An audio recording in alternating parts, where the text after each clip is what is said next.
And welcome back to the 2016 World Finals, where SKT is just one win away from their third World Championship in 4 years, and to lock in every World Championship title in a tournament they have competed in.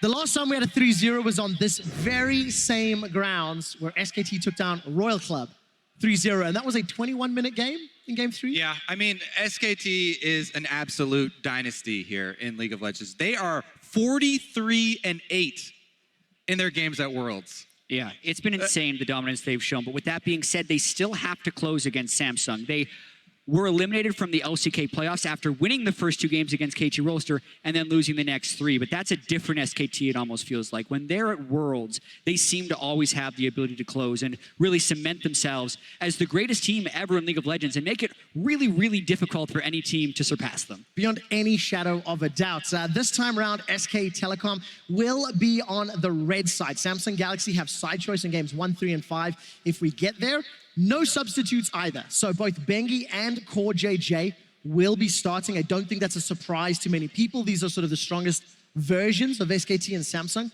What does Samsung have to do going into picks and bans? Because it hasn't seemed like the gambits have worked out in both games 1 and 2, Jat. Yeah, it was tricky. I wanted them to have more early game presence in the second game, and I think they did that. And they just got a little bit countered by SKT, not to mention Deficio had some good things to say about the Kindred pick. I actually agree with the analyst desk here, where I think they need to prioritize ambition, really try and get him on Olaf or something like Nidalee. And if those two get banned away, then they're not in the greatest spot, but that's what I think they should try and do. Yeah, I mean, obviously everyone is reaching right now to try and find solutions for Samsung. But really, I don't think it's a problem that you can solve in the pick and ban phase. Their dive down bottom, where they had 5 members diving, was turned around on them, messing up that dive. Like, from that point on, you can see in their faces as well, they were kind of resigned, and it's been, something inside has broken a little bit. Yeah, we have to see whether or not they can find some sort of hunger or some sort of gameplay to bounce back, because SKT, you know, we always praise the individual players. We praise the teamwork, the coordination, but the level of communication to turn around those engages like we saw in Game 2, when they were down, you know, they were behind the tempo, where they were reacting, but still making it stick, was phenomenal. And the thing is, Samsung have played a fairly similar style to SKT here at Worlds. It's just that now they're up against the real thing, and they're losing tempo very quickly. I agree with you. So much of it is in-game, and the first game was by far the closest one, where it seemed to come down to mere seconds. The first ban that is different than what happened in Game 1 is this Olaf ban by SKT, where last time they banned Misfortune. However, Samsung has identical bans to the last time they were blue side. Well, with the jungle pool pinched more heavily, and knowing that ambition sort of leads the way for Samsung, live and die by the ambition, do they prioritize an early jungle pick, or Zyra was, you know, first pick blue side for Samsung? I don't think that's the option right now. I think it's very strategic what SKT did by banning the 2 junglers, because we wanted to see ambition on a powerful jungler. But here, the Lee Sin, when Elise is still on the board, doesn't actually give them that much of an advantage. And I don't think they want to pick the Zyra, because they're a little bit afraid that Wolf has learned how to play Misfortune. Definitely true. I mean, teams have shown over and over the counters to Zyra. Now, it's definitely risky to early pick it. And I don't think that SKT have to do that either. So SK Telecom have now got 30 seconds to lock in their first rotation. They went Jhin Olaf in the previous game. Obviously, Olaf is banned, Nidalee's out, Lee Sin's off the table, so safe picks. And Faker's going to be very confident to anything with this Orianna. Yeah, well, he did have to pick it before Crown's mid laner in the first game. Confident in doing it again. And this is with just the Ryze, Syndra, and Cassiopeia banned, so would Crown do it? I mean, see, yeah, you say just with the, you know, Cassiopeia and Ryze banned, but those have been the 3 champions that he plays. He played Varus one time, tried to play Varus, and Bjergsen solo killed him instantly with the Syndra. So definitely lost a little bit of confidence on that, because that was something that he played a lot during the regular season as well, was the Varus. Another thing that he fell back to. However, it's just so vulnerable. Yeah, I completely agree. We were wondering about the depth of Crown's champion pool, because he had been so good on that Reach for the stars. The thing is, Victor is still available, and that was an okay matchup for them against the Orianna. But if SKT has struggled against a champion, it's been Aurelion Stall. And let me say, again, the effects of SKT, what they do so often in these best of series where they let their opponents, choose their best champions and go ahead, Crown, have your victor. And then they beat him with it. Now he's reluctant to go back to it, even though that has been his most comfortable champion, his best performing champion. Now they're reaching. Yeah, SKT has been better than any other team in the history of League of Legends of attacking the mind of their opponents, whereas other times they're just specifically banning the optimal champions in every situation. But SKT throw a bunch of curveballs and really make the other team doubt their strengths. Thing is, though, yes, Aurelion Sol, as you said, Quickshot, did find a victory versus SKT in the group stages. And if Samsung, are going to have to reach, this is a great champion to do it with. I don't know how confident I am in Crown's ability on the champion, though, because if we were spying on his solo kill accounts, actually wasn't that great. So. My level of confidence in Crown's Aurelion Sol is about the same as in Bengi's Nidalee when they first picked it after he never played it in a competitive game. And Bengi's Nidalee did show up, so, there is this chance. Let's remember how you play Aurelion Sol, though, right? This is going to have to be an early push. There's going to have to be roaming plays, making proactive plays, and Crown is going to have to do that against Faker's Orianna. All right, obviously the MF Hover is as a reply to Ezreal's Zyra. Samsung, I feel, have crafted a well-rounded team composition with a mix of strengths early, late, team fight, frontline.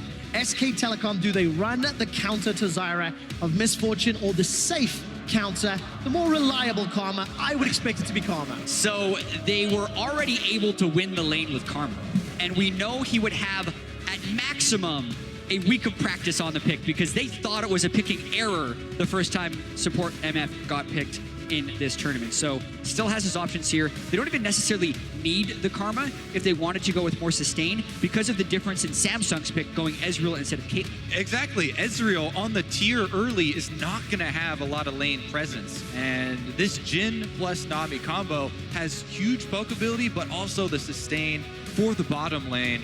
And the bottom lane has been, such a huge turning point. If you can hold on to that area of the map early, then it really gives a big boost to try and play off for the other two. Do you think it's fair to say Samsung Galaxy cannot afford to mess up any dives with this Lee Sin and this Aurelion Sol because you know the play pattern of both of those champions? I feel like it's safe to say they can't mess up at any point in this game, Quickshot. They are backs against the walls, down 2-0 to SK Telecom in the finals. And yes, you're right, having those two champions does kind of exacerbate that issue. And I'm really surprised that they actually put Ruler on Ezreal instead of on Caitlyn, because the go-to composition that works so well with Aurelion Sol was Aurelion Sol Caitlyn. You just put him behind the dragon and you hit turrets from long range. They can't do exactly the same thing with the Ezreal, and I think it's because Ruler is doubting his Caitlyn right now after poor games on it. It's frustrating because of how impactful he could have been if the team was on a more even keel, if they had gone into those mid-game team fights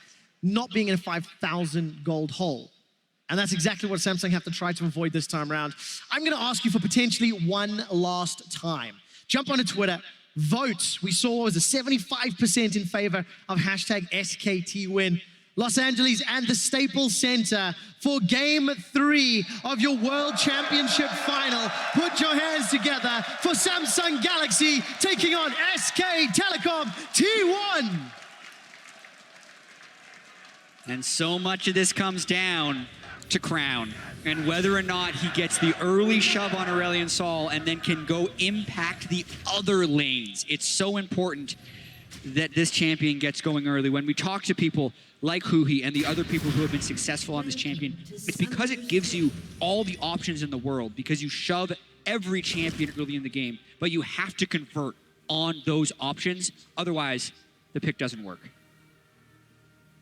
No crazy first blood shenanigans today, unlike New York. And we're going to see these standard lanes match up. Now, when SKT were in losing lanes in Game 2, they did fall behind in CS. However, that was all. They didn't give up too many kills. They didn't give up too many towers. And that allowed them to bounce back when Samsung made some mistakes. Yeah, Samsung have actually had, quite a few good moves early on in the game. And as far as the other lanes for Crown to affect, I feel like his target has got to be bottom lane. Because, Duke has actually already shown how well he can evade pressure up on the top side. And even then, getting a kill onto the Trundle, not the hugest factor for this team. So I think it's actually very clear, even to SKT, what Samsung want to do early on in this game, and that is Crown, trying control of mid and trying to go affect that bottom lane. I do think, as you said, it is good that Ruler's not on the Kate again, because he's shown with a couple of mistakes that it doesn't look like that is really his champion he's most confident on right now. The netting backwards and summoner spells. We'll see, though. Crown goes in probably for a Raptor steal. Yep, very standard play here. A lot of times they're trying to take the one Raptor. They also get the deport in. Very surprised he didn't place it over the wall to try and spot the Elise at the red buff, but a safe invade, something that could have been very dangerous, but he gets off the board. Yeah, he wants to make sure that there's no crazy play where Elise is coming from behind him to gank him at the expected Raptor steal there. Does pay off, grabs them both. We're watching Ruler and CoreJJ again go toe-to-toe with Bang & Wolf. Bang & Wolf, arguably the most seasoned duo lane in the world. We've been playing together for 3 years. Duke's going to be pushing QV out, but Bang & Wolf, they're under some pressure. Ruler and CoreJJ, that's a Ignite Zyra, trying to shove in, trying to get poked down, but they need to get through Wolf's mana pool, through the sustainables, and through an ebb and flow heal, which will be coming in for Nami. Yeah, that's definitely a good point to bring up as far as the experience of the bottom lanes. We were going over the histories of these two, and Ruler and CoreJJ barely over 20 games played together before this series in a competitive setting, whereas Bang and Wolf have been playing for almost 300 games. Yeah, a gigantic difference for sure, and I think that fits into the poise of these lanes. If SKT's losing the lane, they're still able to bounce back from it, whereas the experience by Samsung is so recent that you don't necessarily know how they respond to adversity. What a difference. All of that advantage Ruler and CoreJJ built up in terms of the poke and the pressure. Ruler is now out of consumables, eats himself an prison. Taking a look at the Dragon. It is an Infernal Drake, straight out the gate, so a little bit of a juicier target for either of these teams. Both junglers with early game impact could look to set themselves up. And it's Ambition with a small invade. Crown, gets the stun onto Faker, but doesn't even break the shield. Command Protect, greater than Star Surge at this rank.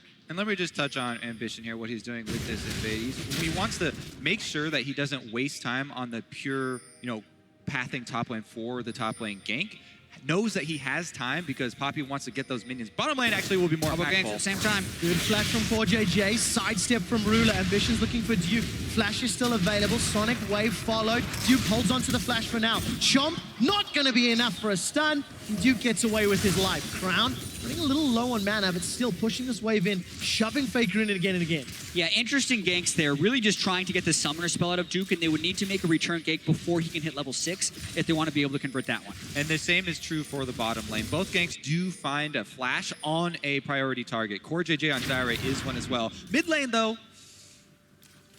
don't chase into the fog of war around mid lane is one of the first rules learn as a jungler if you don't have vision on that side, especially early on. Crown just wants to be able to continue to shove in so he can get better recall timings here. Interesting that Ambition's also harassing the Raptors when Crown is relatively low on resources at this stage in the lane. Looks like Aurelion Sol would want to recall before making this play. Ambition's going to be in a little bit of trouble. Flash is available to him. Faker no shockwave though. So Ambition takes the poke and backs away. We did touch on, the experience as far as pro play difference of the bottom lane, but I want to back that up with a few stats as well. Coming into this series, Ruler was averaging down 6 CS at 15 minutes across the board, even though Samsung have only lost 1 game. That's a lot of CS to be down early on, especially for having won so many. Whereas Bang, we've already talked about this, he's got the highest KDA of any player at Worlds, and he had the highest damage per minute of any AD carry, fulfilling his role to a T. Yeah, and you can see it in this game right here already being so massive. And I like the Nami adaptation against the Zyra as a gank approaches from the mid lane. Level 6 is flashed away from Crown. If he got pulled back into that, would have gone flash and goes down.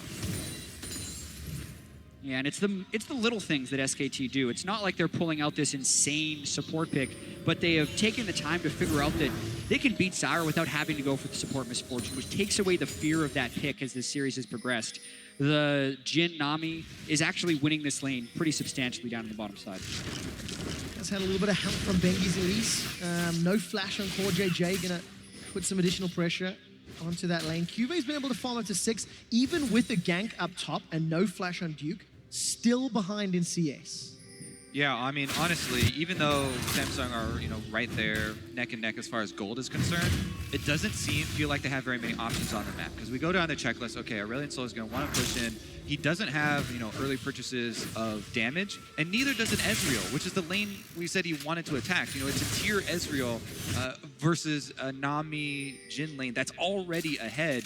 If Samsung is to make an early move, it's going to be difficult for them to convert on the play, and SKT can afford to play reactionary. This time around, Starswitch doesn't find Faker. Faker actually ghosts up, realizes he's down an ultimate, and there's support coming in from Ambition. Yeah, down an ultimate and down in jungle pressure, as he knows Banky is purchasing at the moment, so he rightly backs off and burns the very low cooldown summoner spell there. We also have yet to see Crown make any substantial roams. He wasn't able to take his lane shove in the river, or even sync up with jungle invades as of yet, and that's what we've seen out of the successful Aurelion Sols. Potential jungle invade here. Vision from Ambition onto Bengi. Ambition's got support from QV, some pings onto Crown as well, but no roam just yet from the mid laners. That being said, Crown's doing very well in CS and is kind of equalizing the gold difference of the bottom lane that's in favor of SKT. Plus, that control mid lane does result in a red buff steal.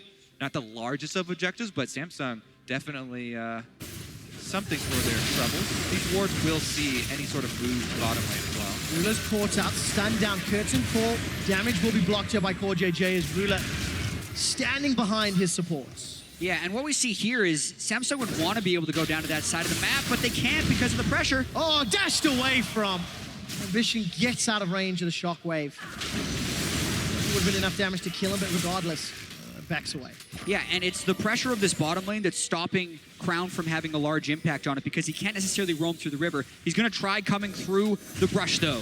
All right, flashes are available for Bang. Here we go. Wolf, Number 1. It comes up, Star Surge, the Star, Voice of Light, locks down Bang. Celestial Expansion is out, here comes Bengi. Bengi gets a cocoon, first blood onto Bang. The tidal wave is flashed away from as Core JJ runs for his life. Exactly as we set it up. This is a tier Ezreal, very low damage. Aurelion Sol, no damage purchases. And the bottom lane of SKT is a Jhin with early armor penetration. They can afford to play reactionary there. Overextension from Samsung does give up the first blood.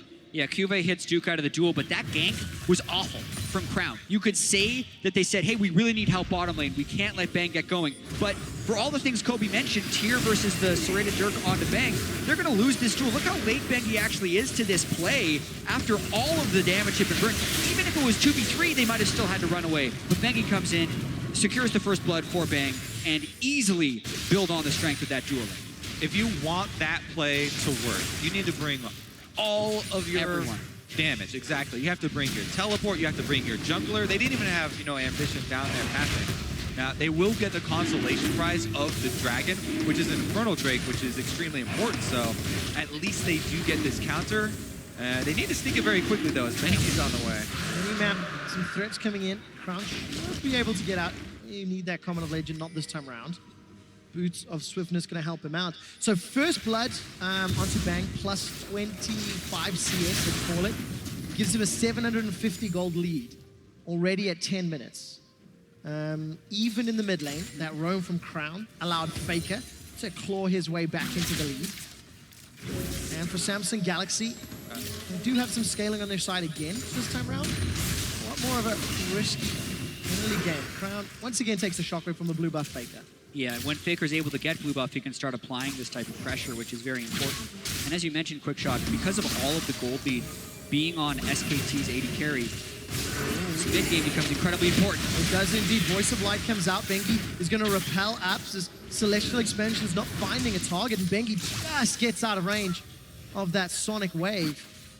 It looked like a close fight, but nobody really killed him. And also most of the damage goes to the jungler there, where Bengi can go back and farm. Now Faker has control of the mid lane. He clears out some pink wards. Crown has to go recall on the Aurelion Sol, and Faker gets to push this lane in with that blue buff. Won't even lose any mana off of it. It's 1,000 gold, gentlemen, and Samsung Galaxy's first few plays have not landed. They get maybe 2 more shots, if I'm thinking of this game, as the pressure builds for Faker in the mid lane, and Crown's effective gank range diminishes. If you take a shot at SKT, you better not miss. Luckily, Bang did miss and Runa survived. All right, let's also set up this mid game a little bit and talk about why Faker is, as great as he is, and why everyone talks about how he is the best player. So much of it are the predictive plays that he makes. I mean, you can only get so good as far. Well, Speaking of which, speaking of the devil, he's able to get a good chunk off there. Shockwave, flashpoint from again. Flash. and Faker is blocking these roams from Crown because of the blue buff and the shove he's had and how he's used his ultimate to harass so much. He's kept Crown back in lane, and Durell and Saul always wants to push and disappear into the fog of war. But Faker's disappearing first and preventing Crown from being able to make those roams. Exactly. He plays off the expected behavior of his opponent, punishes them, before they even realize that they are in a fight. Bengi also clearing out vision, so Faker has more room to work with all around this side of the map. They've got, early alert system on Ambition. An exceptional play from SK Telecom to get the advantage. We've not watched Duke and Cuvée a huge amount, and even though CS is relatively even, Duke's been bullying Cuvée a lot. In his face, been pushing it wave in to Cuvé's tower over and over and over again, despite the fact Duke was actually the recipient of the first gank from Samsung Galaxy. Yeah, but then there was no follow-up, but he hit level 6 on Trundle, and now he's building up his way towards sustain. So unless Ambition was going to send 3 people up there, which you'd think they'd be able to do with the Aurelion Sol and the Lee Sin, but they haven't been able to do that because of the mid lane pressure. Exactly what's been happening for 13 minutes. Cuvée needs to find that great teleport play. Throw the hammer down. Crown looking for Faker. No ghost yet, and never chase into the fog of war. You don't know what's waiting in the darkness. Definitely true. The darkness, though, Bengi's moving up to the top side to look at Cuvée. All right, let's follow the cocoon from Bengi. He needs to try lock Cuvée down. He hits the pillar, actually blocks it. Oh, once again, Wow. easy peasy. Duke and Bengi literally took no damage. Shred the resist, tank the turret with the guy healing off of him, and they, like you say, make it look easy.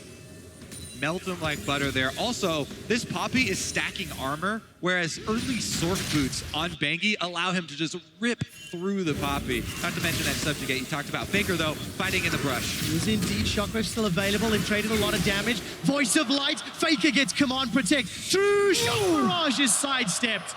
Crown doesn't get the kill. Crowd was trying to bait him into that two-shot barrage. Faker didn't quite take it, but pretty close little 1v1 there. Yeah, worst trade Faker is taken in this lane. He's going to be forced into a recall, and I wonder if Ambition would want to go for the kill. No, not if you miss. What was the line? If you take a shot, you best not miss, Kobe. Yeah, well, he missed. The funny thing there is, too, Faker had flash. He held on to it because he's like, Ambition? No big deal. I know that I can just walk away from this one. That right there is discipline. Bengi's going to find Ambition. Also a little hubris. It is indeed. Ambition does want to run the risk of getting caught out. Look at the 4 pink wards in the bottom quadrant of the jungle around this Dragon Pit. It's a minute away until spawning, so Samsung know they have a lot of defensive vision if Ruler and Core JJ were going to get jumped on. Yeah, and Samsung is hoping so much to be able to turn a positive play in this bottom lane where they're down nearly 40 CS to the Ghostblade Jhin. But Ruler just doesn't have the items yet. He's going to need to complete some of these and get about a 20 to 22 minute power spike. If somehow Samsung could get a 4 to 5 man dive in the bottom lane and get him some kills before he actually just transitions to that power spike, it would be a way for them to get back in this game. But that's a huge investment for a play that probably isn't going to happen. There is, but Jack, if there's one positive thing here, Samsung are down a less amount of gold than I've seen them down at 15 minutes. It's only 1,000. It did feel a lot more substantial in games 1 and 2, Duration 2 play. Also, but they're not hemorrhaging more. Also, That's yeah. a bad thing to say, but Well, honestly, here we go. SKT setting up a play. oh, is that my fault? Did I give the cast a curse? 4JJ still got Stranglefalls available, gonna throw it down underneath Bengi's feet. So a little bit of time and ultimates invested, and the flash from Bengi. Good counter. And the thing I was about to point out for Samsung, in addition to, not being down as much as last time, as you said, quick shot, is that they're in a better situation as far as the vision is concerned. and they have been keeping up their wards. Plus, as you can see right now, 4 pink wards in the inventory. You know, they are doing their due diligence and keeping those wards down in order to set up these plays. Plus, looking ahead, go ahead 2-0 as far as the Drake counts. The Drake control is actually very important. The Ocean Drake for the extended laning phase, very important, as well as the Infernal Drake for the potential late game scaling. Gotta knock SKT a little bit for, considering they've had the dual lane advantage, not being able to get the vision up around the Drake can be considered a failure by SKT. And I guess the counter argument, if Bengi had made that gank stick, they would have got to kill some tower pressure, maybe the Dragon as well. But unfortunately, Ruler and Core JJ outplayed, survived longer. Frozen Fist is now picked up, that Iceborne Gauntlet. So Ruler's going to have a little bit more leeway in that lane. But it's still such a significant difference. Nearly 1,000 gold between the two AD carries. And it actually is a very important purchase to get some armor versus the flat armor pendant of the Jhin that he's going to build. But SKT actually closed in on mid with multiple members. Shockwave connects this time around and flash away from Crown as he gets out of range of that bubble. Tower First Blood, though, going to be on the list. Not going to get secured just yet. As Core JJ arrives just in time and the wave is cleared by the stars of Crown. That play was super similar to something the analyst desk did in the pregame, where they set up the support in the jungler from both sides of the mid lane as Faker goes for a play and set up relentless pressure on the mid lane turret. This is a play that SKT runs fairly often, and it's quite successful. They're pushing Crown back, nearly taking the turret. And it is also born of that style where Faker's constant pressure in the mid lane, slowly whittling down this turret. Now SKT trying to move in for that Vision Wars, but Samsung doing a good job of defending themselves this time around. I mean, we honestly have to look at it from Samsung's point of view, from the underdog point of view, to try and see where the cracks are. I mean, that's where all the plays have to happen. For SK Telecom, the expected outcome is 3-0. The predictions were there, the caliber of the team, the world's buff that they seem to show up and peak at the right time.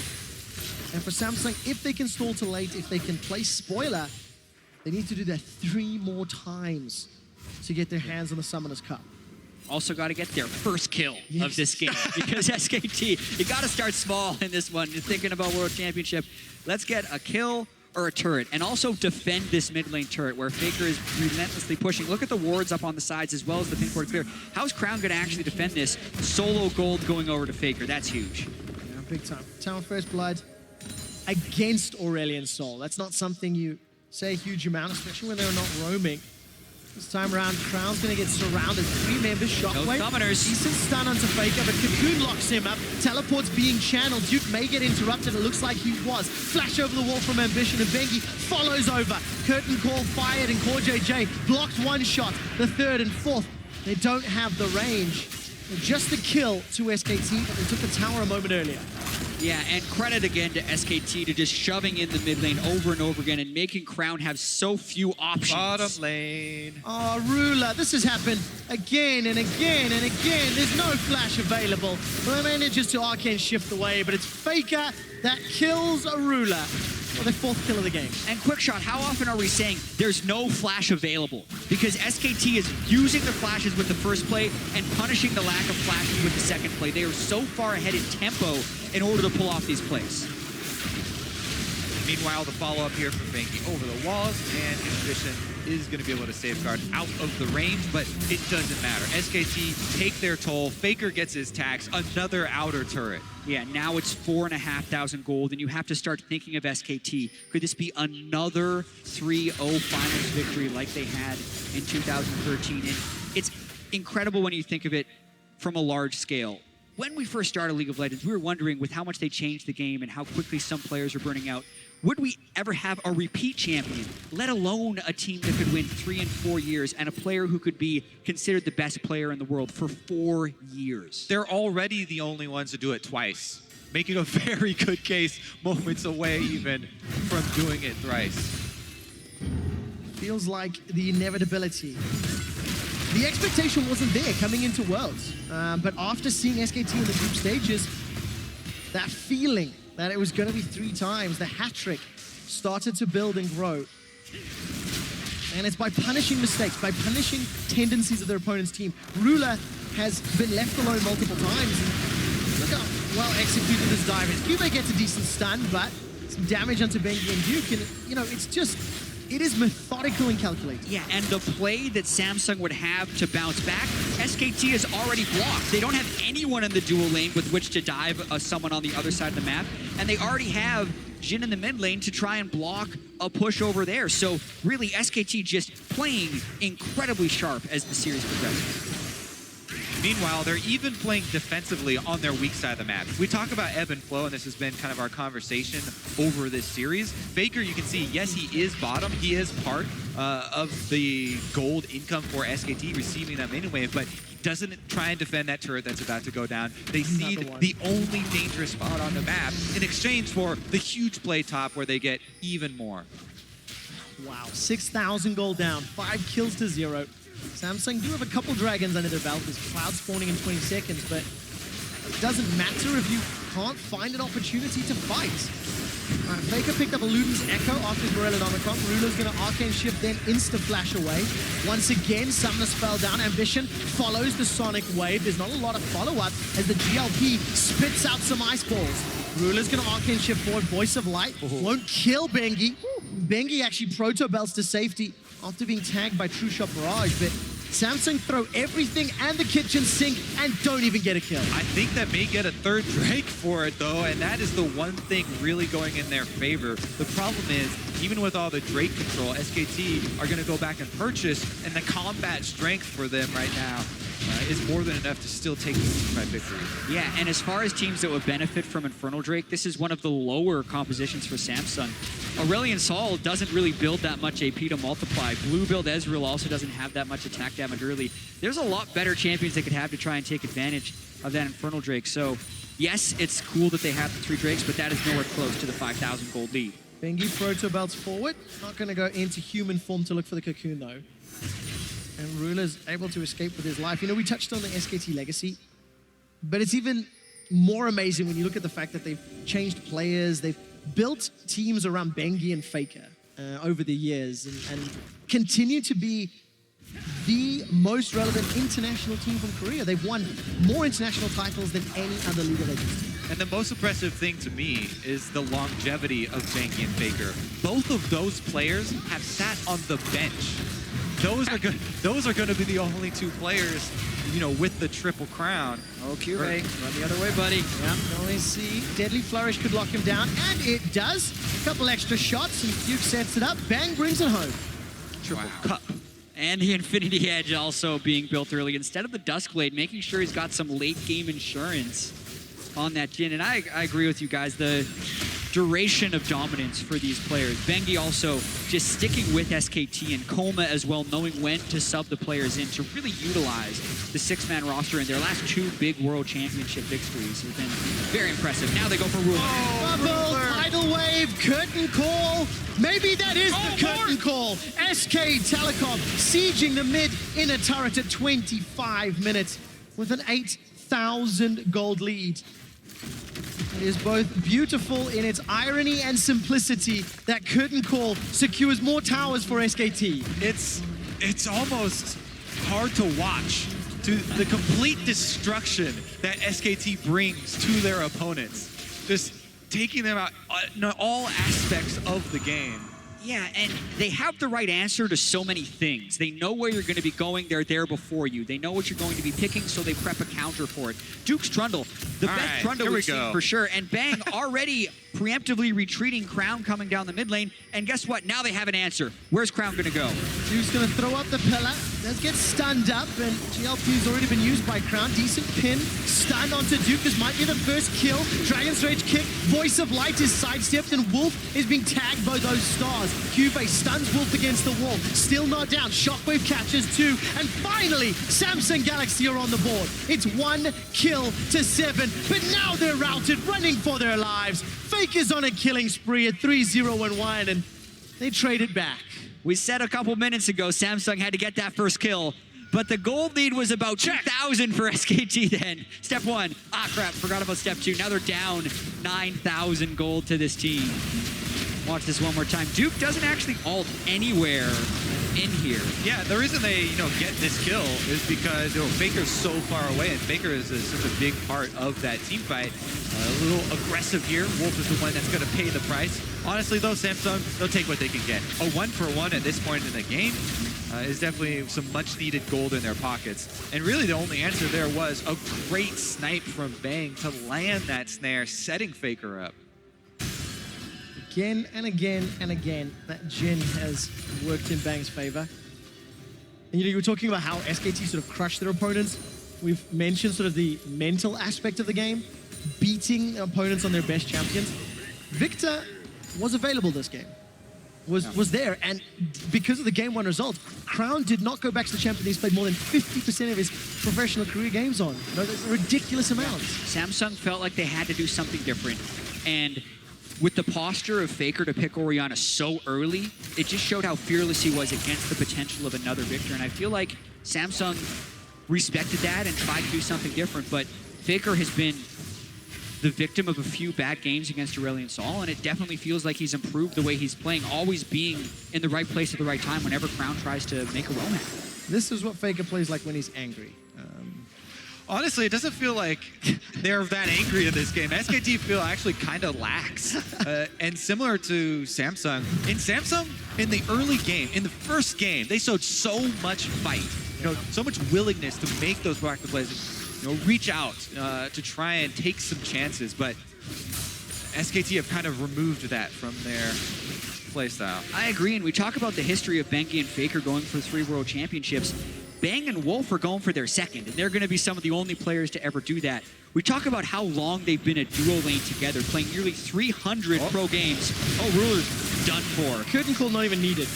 Wolf and Bang speeding each other up, healing each other. They're going for more. They are indeed. Flash away from poor JJ to save his life. And when you go back to the regular season as well, Bang almost always topping the damage per minute charts. For as much as Faker has been dominant, Bang has become probably the best AD carry, at least at Worlds here, and the damage numbers back it up, and with the World Championships are going to back it up as well. Bang also making the legacy for himself alongside Faker. QV's being run down by Bang. Flash away from QV. Gets the shutdown. Knock up onto Duke. That was a good play by QV to find the stun, and again, small wins, small advantages at 30 minutes, down 10K. Don't worry, Jack. It's still relevant, even though he just died right there. You can write it on the tombstone for going. Bang still cementing a legacy for himself, even if he gets caught out in the 3rd game. Cocoon's caught Crown, as is the Aqua Prison. Decent enough flash away. Voice of Light saves Crown's life, but he throws every single spell available to jump out.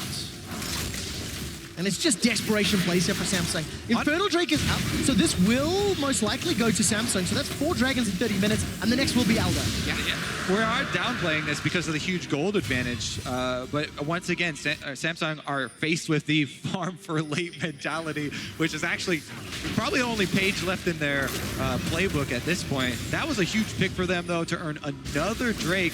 But it looks like SKT want to make them pay even more for it. Well, this would be a time to try and get back. They scout it with the True Shot Barrage. You'd want SKT to make Juve has teleport. Samsung can try and make a play back on the damage. Rulers jump forward, already used the True Shot Barrage. Wolf is killed by Ambition. It looks like Samsung are coming back. They've killed Faker, found Bengi, and moving on to Duke. Crown, he's tagging him with the stars. They're peeling backwards. Baron's the target. They can get it. They already have 4 Drakes. None of them are mounts, but they've killed 3. Bang would have his ultimate, and Duke doesn't. So this is going to slingshot him back. Yeah, SKT's so risky. They slip up here. Do you believe, Staples? Samsung Galaxy pick up the Baron. And it came out of nowhere. And suddenly, the Drakes we've been downplaying will play a huge part in this game because there are 5 extra outer turrets for Samsung to clean up with this Baron. There's a huge amount of gold standing on the map. This was simply SKT starting up a 4-man Baron. No respect for Samsung's ability to collapse there, and they punished them heavily for it. And so much of SKT's confidence has worked for them. This time it absolutely works against them because the True Shot Barrage scouted them while Bang wasn't in the Baron pit, and they stayed on the Baron. It was easily punished there by Samsung. Let's keep track of this Baron power play because it should be one of the larger of the tournaments. It needs to be if they want to come back into game. At what point am I allowed to start believing? Because yes, that is a Baron play. Never stop yes, believing, Quick there is Shot. 6,000 gold down. Never stop. But Samsung have started to play scrappy. 4 members of SKT moving into the jungle. Bengi is rooted up by the grasping roots, and Bengi and Duke going away. Bengi takes a lot of damage. Proto belts out, and the minion wave is pushing top. Yeah, Samsung has a good shove going on right here, and Crown never left this wave. It is actually very hard for a team down in gold with Baron to get a big Baron power play, but so far with that rotation, it's very impressive. 2 towers, gonna steal away a red buff, get deep vision in the top quadrant of the jungle. What was a 10,000 gold lead is now 4,000, and Baron stats and dragons helping Samsung mitigate that even closer. Well, now we get to go back to your very early point, Quick Shot, about the champions selected here for Samsung, because they are not the best late game scaling, and they're gonna have to make this extra momentum work and make these picks work for them. Yeah, and they have to be able to get control of the Elder Drake because that's their window into victory. 4 Elemental Drakes stacking with the Elder if they're able to get it. And this game, as far as our narrative was going, was pretty much over with the way SKT was systematically drowning Samsung out. But as it usually switches around the other way, SKT makes the mistake, and now can Samsung punish? Let's find out. Samsung trying to push up. Command attack thrown down by Faker. Cube gonna threaten the tower, and it's picked up by Samsung. That's 4 turrets during this Baron buff they've been able to take. SKT are still keeping up the 1-4-1 though. Okay, gentlemen, the Elder Drake spawns around 36 minutes into the game. Ruler and Crown pushing out the bottom lane. Cube is gonna go meet and match with Duke to at least slow down and thwart that top lane push. Could another tower be secured? SKT seem better poised to defend. There is a ward behind them. SKT do have teleport available on Duke, but Cube is keeping sight on Duke. For Faker! Fake is down! They've got him! Fake is down! Crown is pushing forward. It's at the cost of Ambition's life. Crown is zoning away SK Telecom. Another tower has fallen. 5,000 gold on the power play. Ambition makes the huge play on Jungle versus Faker. Kicks him into the team, and that's going to be an inhibitor turret. It's not done yet. Curtain call. Thrown down by Bang. The base is open wide. Cubase joined the fight. Gonna look for Bangy. The Poppy Copter could be thrown down. Star Surges sidestepped as Crown doesn't find a stun. Cube again zoning. Ruler's on the inhibitor, knocking it away. Crown's very aggressive. Very careful No here. flash available. Damage out. Cube on the front line. Doesn't find the stun. Onto Duke. Ruler and Cube running for their lives. Faker's up in 10 seconds. Ruler, Hiokin shifted forward. He's very aggressive. Caught out. Locked down. Cocooned out. Shut down by Bang. And SKT defend the inhib. Banky and Bang played that backline so incredibly well with Ruler shifting in, and they dodge out, land the cocoon, and take him down so close. Yeah, watching this play one more time as well, Faker was looking actually to try and get some type of aggressive engage when Ambition sneaks around the side. War Jump Flash doesn't give him time to react. Also, Faker's flash is down. And it's almost as if SKT was lulled into complacency by their own dominance in this game and weren't necessarily respecting the Baron power play there or the flank from the Lee Sin. This means they have to now reset and figure out how they can win this game that they had been winning for the first 28 minutes. Samsung Galaxy now on the warpath, trying to close this gap. 3,000 gold remains for them. 2.5 cleaned up, and the Elder Dragon that we keep setting up. This is going to be the battleground to really decide the way this game plays out. That was a 6,000 gold Baron power play. And Samsung Galaxy averaged 5,500 coming into the series. They did that against SKT down 0-2 in the series. Elder is up and alive. A minute 40 till Baron, and Samsung don't pull the trigger yet. Pick potential is huge right here. Who can actually start the fight first? Would it be Bengi's Cocoon, Faker Shockwave, or could Ambition make another play? Because if Samsung can pick off Faker or Bang, they could actually win the game after being down 10,000 gold at one point, because that would transition to Elder, and they could push to win with that. Either pick SKT off or separate SKT using the Poppy ultimate and snare with Zyra the rest of the members into a teamfight scenario, thereby artificially creating a numbers advantage and basically picking SKT. Yeah, and with that, though, SKT is trying to restore order to the map right here. They have the Grundle pushing on the other side, who can make it to the inhibitor. No GA, but you have to send 2 people to stop him, actually. Cuvée would have to get down there, or he has to start the fight right now. Let's find out. Order has not been restored because Samsung are defying the Game 3 rules of logic. Bounced back, punishing some mistakes. Look at that iceberg of a mountain. And it's turned around. I don't know. It's a great visual. I'm just visualizing this floating mountain here. Oh, Core JJ does get companies out. Not taken down yet. Duke's siege on the top lane is stopped. Elder is still available, and SKT are setting up. Also, remember how important this vision battle is around the Elder Drake. We mentioned the pick potential on Samsung, but that is there for SKT as well. Anytime you have a late game Jhin, pick potential is definitely there. Staples is electric as SK Telecom are slowly regaining control. Baron is up as well. You now have split objectives. We could see teams prioritizing one over the other and trading.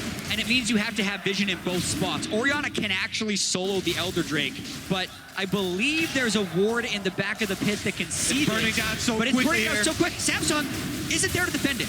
Baron is available though, and that will be the next battlefield as Samsung don't choose to fight over the Elder Dragon. Right, but with 0 Elemental Drakes, this Elder Drake is actually very non-threatening as far as Samsung is concerned. It's a very small amount of true damage burn. Which is also the reason why SKT were able to burn it down so quickly. Much easier to kill it the less Drakes that you have. Lower risk, also lower reward. Is this the moment that Samsung turn the game around? They're still down 5,000 gold. They have to fight against an Elder Dragon buffed SKT. Vision I'm looking at, not the greatest in and around that Baron pit. Some defensive wards from SKT. And neither team going to set up 2 GAs on both sides, but Dukes is on cooldown. Also have to worry about scaling at the moment. I mean, Aurelion Sol, the drawback to the great early game in the roaming prowess is drop off of that damage as you go later into the game. Faker on this Orianna, he's level 18, he's peaking, he's almost 6 item, full item build here for Orianna. Faker can completely destroy a team fight, whereas Crown has to do so much to zone and keep his AD carry up. A lot of DPS from Samsung has to come from Ruler. All eyes will be on Ruler for the team fight. Completely agree, and he's been the target of some poor positioning in a lot of these earlier fights. Also, if we're thinking about the way that Samsung can actually make plays in a standard setting, if it's not SKT going at Baron earlier on when they had a 10,000 gold lead, you would expect it to be the Aurelion Sol with a hyper carry behind it, setting up those zones, but they don't have enough control of the minion waves or necessarily the champions or lead to do it, so it's really hard for them to get control back in this game. Duke very close to securing Flame Horizon on Cuvée. One bright side to Samsung Galaxy, their champion's range could theoretically stay out of range that shockwave, but they cannot afford a mistake. Ruler has arcane shifted and flashed forward aggressively so many times. Most of them have actually backfired. Ambition does not follow the Lee Syndrome. Instead backs away. Yeah, Faker again, picking up his 6th item, Zhonya's Hourglass. Before 40 minutes, he did the same thing Game 1. Now it becomes about getting picks. Well, Flash was used by Wolf in exchange for a ward. No Dragon's Rage if a Baron fight were to break out for the next minute and a bit. And instead, it's just a Vision battle again. As Kobe, both of these teams are now trying to play around the Baron. You can see how pivotal it is to initiate plays for both teams. And because of all the extra damage here on SKT, they've been able to gain control of this Baron pit, and establishing Vision is that all-important first step because of the importance of the pick. If Samsung get a pick, they don't have nearly as much damage to threaten. And Ruler, the prime target! Caught out by at least one shot from the vehicle. The second swims past Ambition. Think he's in a little bit of trouble, but he's going to be able to repel up by a lot of time. That is so much poke, though, and Samsung doesn't have the sustain nor the vision of the Baron pit to deal with that in the right fashion. Ruler has to stick around now at half health. Shots onto Ambition. He's still got that GA. SKT have started Baron. Watch for Bang to hold on to that crit shot as long as he can. Uses it on the Baron. He's got to reload now. Cube's now pushing forward. Stuns up Bang. Already trying to back away. Cube's in trouble. Reaper's verdict has sent SKT away. Wolf gets hit by the Baron. It's helping Samsung. Wolf goes down. Core JJ gets his first kill of the game. Bengi and Duke, they want to reply. Not only do Samsung stop Baron, they get a kill as well. Samsung still have life in them, still fighting here. They're able to take down Wolf with the help of Baron. Pincer movement there, and they buy more time in the game. And look at the summoner spells. Only flash used by Cube. And here, you mentioned Bang wanted to hold on to the fourth shot. He doesn't, and that gives Cube an opportunity, but it's all about the Poppy ultimate here. Ruler zones Faker up from the side. Wolf is again trapped between Baron and the enemy team, and Bang just barely flashes that last heroic charge. Otherwise, it could have been 2 kills for Samsung. Cube did an immense amount of work in that team. Samsung going for Baron. They're the ones tanking it. All of SKT is here. Curtain calls, firing, lands onto Cube. Star Surge not going to stun anybody. Clown's taking damage, throws down the GLP. Baron's helping out. Only Cube is caught. Faker's tagged. Bangs on the back line. Faker uses the hourglass. He's bought so much time. GA's popping. Faker is killed. Duke gets his GA popped as well. He's going to spawn, but here comes Bang. Bang's running low on ammo. Whisper wants blood, but he's running away. Deadly Flourish finds nobody, and this time round, SKT stop Baron at the cost of Faker's life. And it's just the one death and not the Baron, as you say. Wolf was returning from base, so Samsung do a very bold Baron start with the complete intent of peeling off to kill Faker, but SKT manages their defeat there. And they even traded one Guardian Angel apiece for the actives here. All right, here comes Samsung. They pull off of the Baron, and Duke walks away with the Shockwave active. Ambition, once again, targets Faker, kicks him into the team, and the rest of them take care of the damage. And the margins in these fights are so slim. Look at how low everyone is on Samsung as they do that. Back at it again. No Faker this time. This is not a replay. Faker's still dead for 5 more seconds. No flash on Bang either if Ambition can get him. 4,000 hit points on Baron. Stranglethorns will buy time. Bengi's caught out the pit. Ambition decides to peel for the fight. Ambition takes a lot of damage, but Duke is the target. He's tanking up 5 members of Samsung. Ruler goes forward with the arcane shift. Faker's alive. He's on the way. He's respawned, and here comes Faker.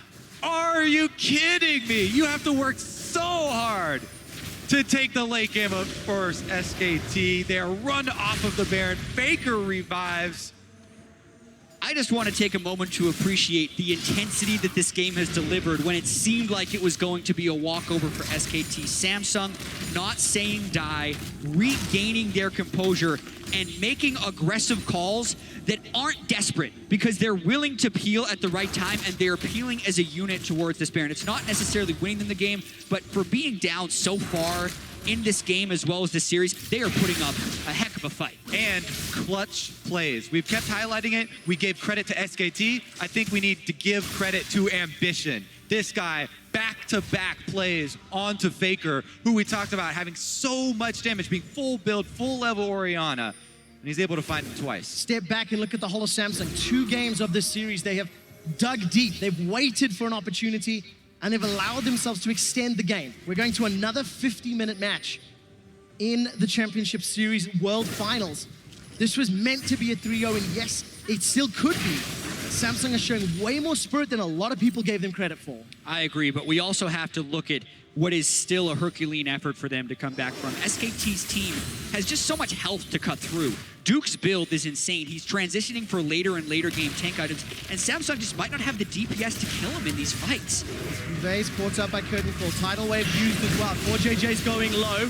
Ambition has joined the fight. Aqua Prison locks up 2, and Cuba's going to finish his teleport. They've knocked Bengi backwards. A 2-man shockwave, but not onto the GPS. GPA is going to be used, and that means Cuba's in trouble. Gonna start to back out. Safeguard saves his life. Ruler still zoning away Duke, doing so much damage. looking for those mystic shots. Samsung Galaxy are not done yet. Faker again puts the Orianna ball on a member of the front line who's trying to escape. Does get 2 in it, but it only hit the tanks. Yeah, he's not hitting the money shockwaves you want him to get onto Ruler, Core JJ, and Crown. But with that being said, it is a tankier backline for Samsung than they had the last time Faker played Orianna. So not necessarily the one-shot potential on a lot of these targets. Very, very true. And neither team willing to fully commit to the end of that fight because they know the next team fight, complete victory, will be the game.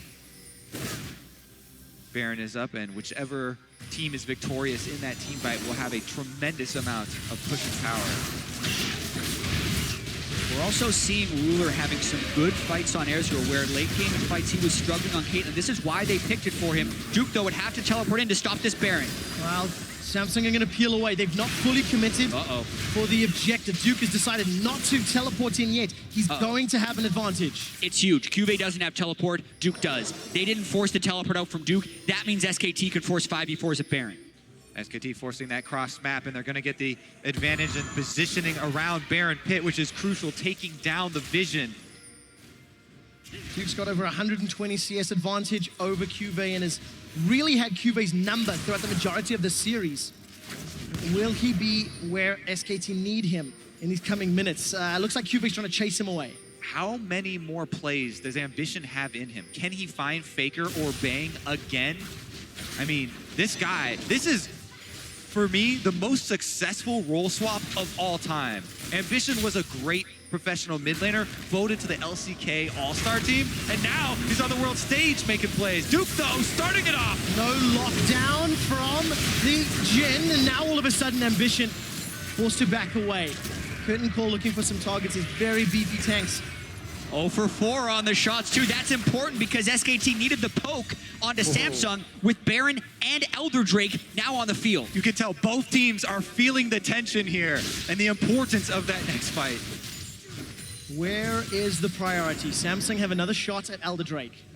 Vision, there's a pink ward in the pit for SKT, and it's very clear SKT have had control of the Baron pit. Core JJ forced to flash. Shockwave wasn't actually used by Faker. So important with the amount of tension around these objectives. And those are the rewards of winning the vision battles. Oh my goodness, Banky misses the cocoon. Also notice the little race going down on the bottom side. Cuvé's down trying to match Trundle without a teleport advantage, so he's staying really close to him at all times to try and prevent him from forcing a 5v4. But like you say, the vision battle around Baron is SKT trying to chip away at Samsung. Still 60 seconds on the cooldown for Cuvé's teleport. Samsung are dancing on a knife's edge, challenging the vision that SKT has set up. That's why SKT is somewhat in control of this passage of play. With teleports, with vision control, it's Samsung that have to regain control. And it's a little crazy, Quick Shot, because we've been on this knife's edge for 13 minutes. Since Samsung's Baron power play ran off, we've had an Elder Drake taken by SKT, them not doing anything with it, Elder Drake respawning, and in that time, the gold lead hasn't changed. Everyone has hit max items, and we are still at a stalemate. Samsung set out to prove how great of a team they are and that they didn't just slink into the finals. Definitely proven it thus far in the series. Again, Faker trying to burst down Elder. This time around, though, Samsung are closer. Ambition's not there. Don't think they can get there quick enough. 5,000 hit points. It may be enough for a challenge. Duke is on the front line, looking at down Crown. Elder Dragon is secured by SKT. Crown takes so much damage from the curtain call. Cuvé's trying to back away. The call is run. The call is run. Samsung are trying to follow Ruler. Cuvé's flashed over the wall. Ruler arcane shifts to safety. The dash, the dive. Nobody's died just yet, but Samsung are ticking. They're low and in trouble. Even if they get back to the base, they're so low they're going to have to heal, and SKT have positioning to return to Baron with the Elder Dragon buff. Clutch secure there. The Ezreal came through, and I saw it at 400 health, so that was very close to a steal. But as you say, the health bar is too low. Looks like SKT can get this, but teleport, they're trying to stop it. SKT have got so much damage. I don't think they'll get here in time. Baron down to 1,500. Looks like it's secured. Baron and Elder for SKT. Cuvé's now left alone. No support until Ambition safeguards his way into the pit. Faker has Shockwave. They're locked in. Stunned up against the wall. Ruler and still there. Bengi is popped. The GA looking to respawn. Cube still running for his life. Ruler, true shot barrage. Gonna be dodged by the rebound. Bang! He's out of mana. That's a great hammer. Ambition is still fighting in the front line. Ruler running low on mana. The Arcane shifts forward. Trading on them. That's a shutdown. That's another. Duke is now the next target. GA pop inside the pit. Ruler sends the Mystic shot over the tri-bush. Duke is going to die. It's a double for Ruler. SKT lose 3. And Samsung can push up the mid lane. They're already onto the minions, trying to get an inhibitor turret for themselves. The death timers are so long at this point. Post 50 minutes, they're looking to break inside SKT's base. The thing is, SKT got the Baron and the Elder Drake, so Samsung is trying to make this buffless push, but it's against a support and a jungler, so they can definitely get an inhib. 20 seconds on Faker. As soon as he revives, they have to get out of town. How much do they want, though, with that death timer? Do they go for more? Inhibitor number 1 is down. Inhibitor number 2 should fall. Another Aqua Prison from Wolf, not doing enough. Samsung play the long game, and they back away. Cocoon onto Ambition. Bengi's doing what he can to hold them in place, but it's simply not enough. We talked about Samsung having a similar style to SKT during their Worlds play. They can punish mistakes too. And another Baron fight gone wrong for SKT. Yes, they get the Baron, but then watch. Faker is holding his Shockwave, trying to get this off onto anyone from Samsung who approaches. But Cubane gets the stun. Ruler goes around the back, and Crowd enters to burst him down incredibly quickly. You can tell how important it is for them to take out Faker at the beginning of the team fight. Crowd just runs straight through the front line as QB makes a beeline for him. Yeah, and then Bang gets caught up in the root and then is able to flash back. So you're wondering, when can Samsung get him? Lee Sin kick knocks him up, gets him low. Ruler shifts forward to finish him off. Those are the main threats that Samsung need to take down first, and they do. And you have to keep track of the Guardian Angels in this. Oh, Ruler though! Not gonna go down. Tidal Wave is sidestep. Curtain call. Look at this. Samsung is so split up. Not enough pressure though. And Samsung, can they turn this around? Teleport's available for Duke. Again, we are in the split push. He's gonna be able to try and combat some of those supers. We're in such a crazy situation here because SKT need to control the minions of both mid and bottom, trying to overextend, but still be able to get back to their base to defend top. But they have empowered recalls on the people who didn't die, which is Bengi and Wolf. So they're the first ones to defend this one. Maybe they're going to be able to defend it. Samsung setting up pressure in the top lane. Duke still in the bottom lane. Baron will be up for 30 seconds. It's a minus 200 power play, thanks to the fact that they lost so many members, inhibitors and waves. And Samsung at 53 minutes, they may be in control of the map. Well, they've certainly regained heart, and Samsung are fighting with everything they have. And it's such a wacky game, but we also have to try and find something normal within it. And it's SKT's confidence in Faker's Orianna late in the game, because every time he's made it to this point, he has landed a Shockwave, which can eventually clinch it. But they're running out of missed Shockwave opportunities. Samsung with 2 inhibitors down, on the prowl for the 3rd, looking to win the game. Ambition is going to safeguard out. You can feel the tension. Ruler gets tagged again. Curtain call. Everybody's just going to catch all of the shots. Well, Crown actually steps into 2 of them.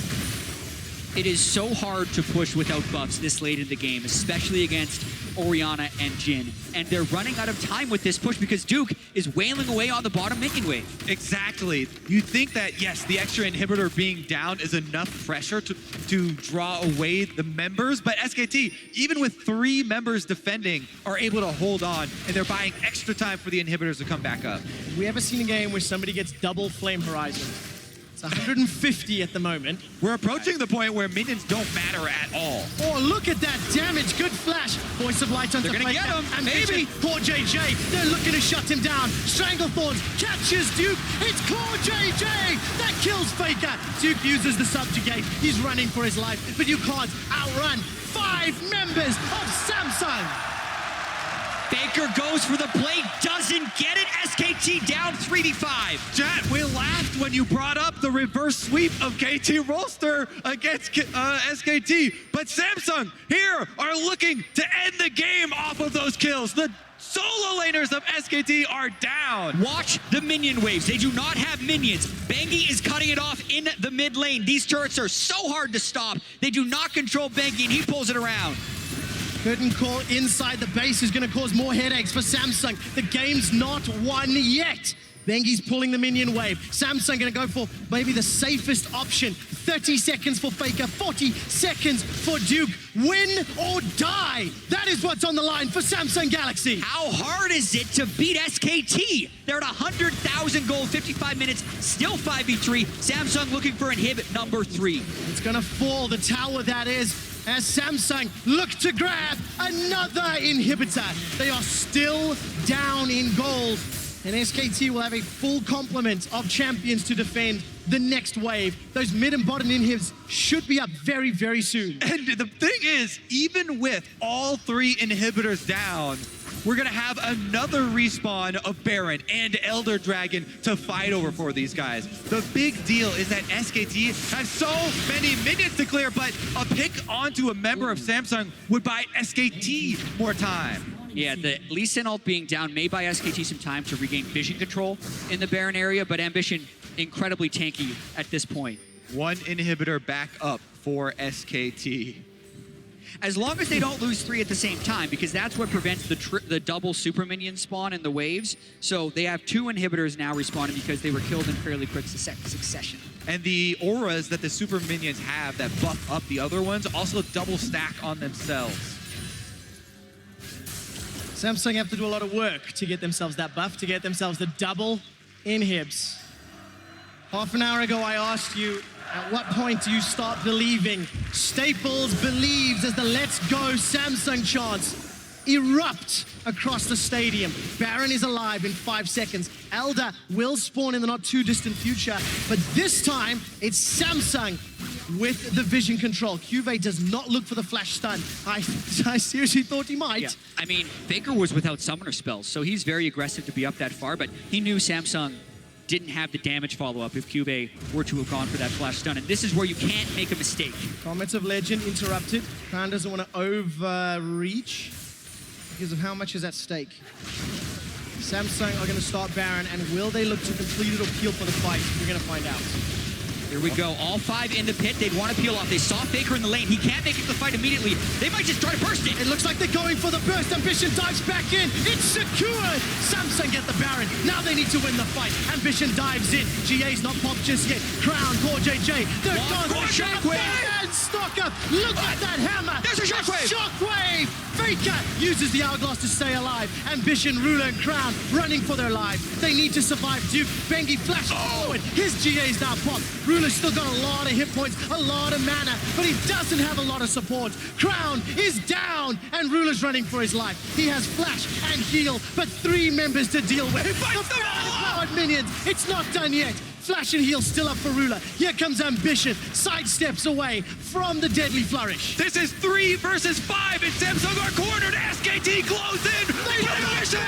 But they lose Ruler. Now Faker's the target. Ambition's got a GA. QV's doing what he can. He too can survive for a few seconds longer. Flash away from Ambition. The Baron still stands. Can he defend? They need to buy time.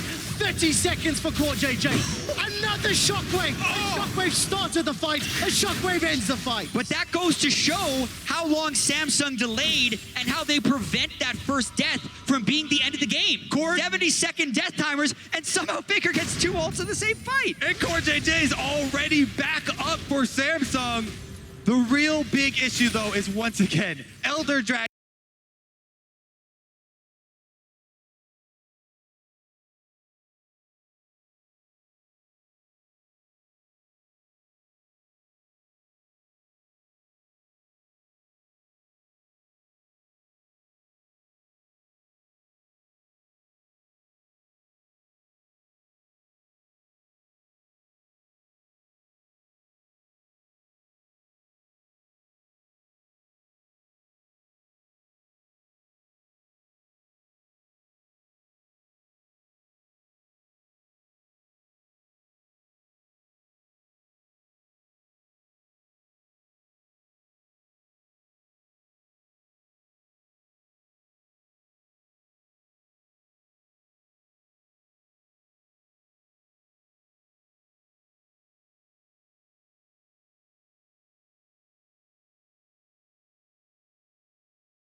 Enforce it, but they can't get caught out. This is so scary. Bang, Takes take a lot out of Bang! damage. Here comes Crown. Voice of Light doesn't do anything. Bang's in trouble, but so's Ambition. True Shot Barrage will not be enough to kill him or pop the GA, but it is Ambitions that does. He needs to safeguard out and does not do so. SKT get themselves the first kill of the fight. Samsung are not backing away yet. They've got a big minion.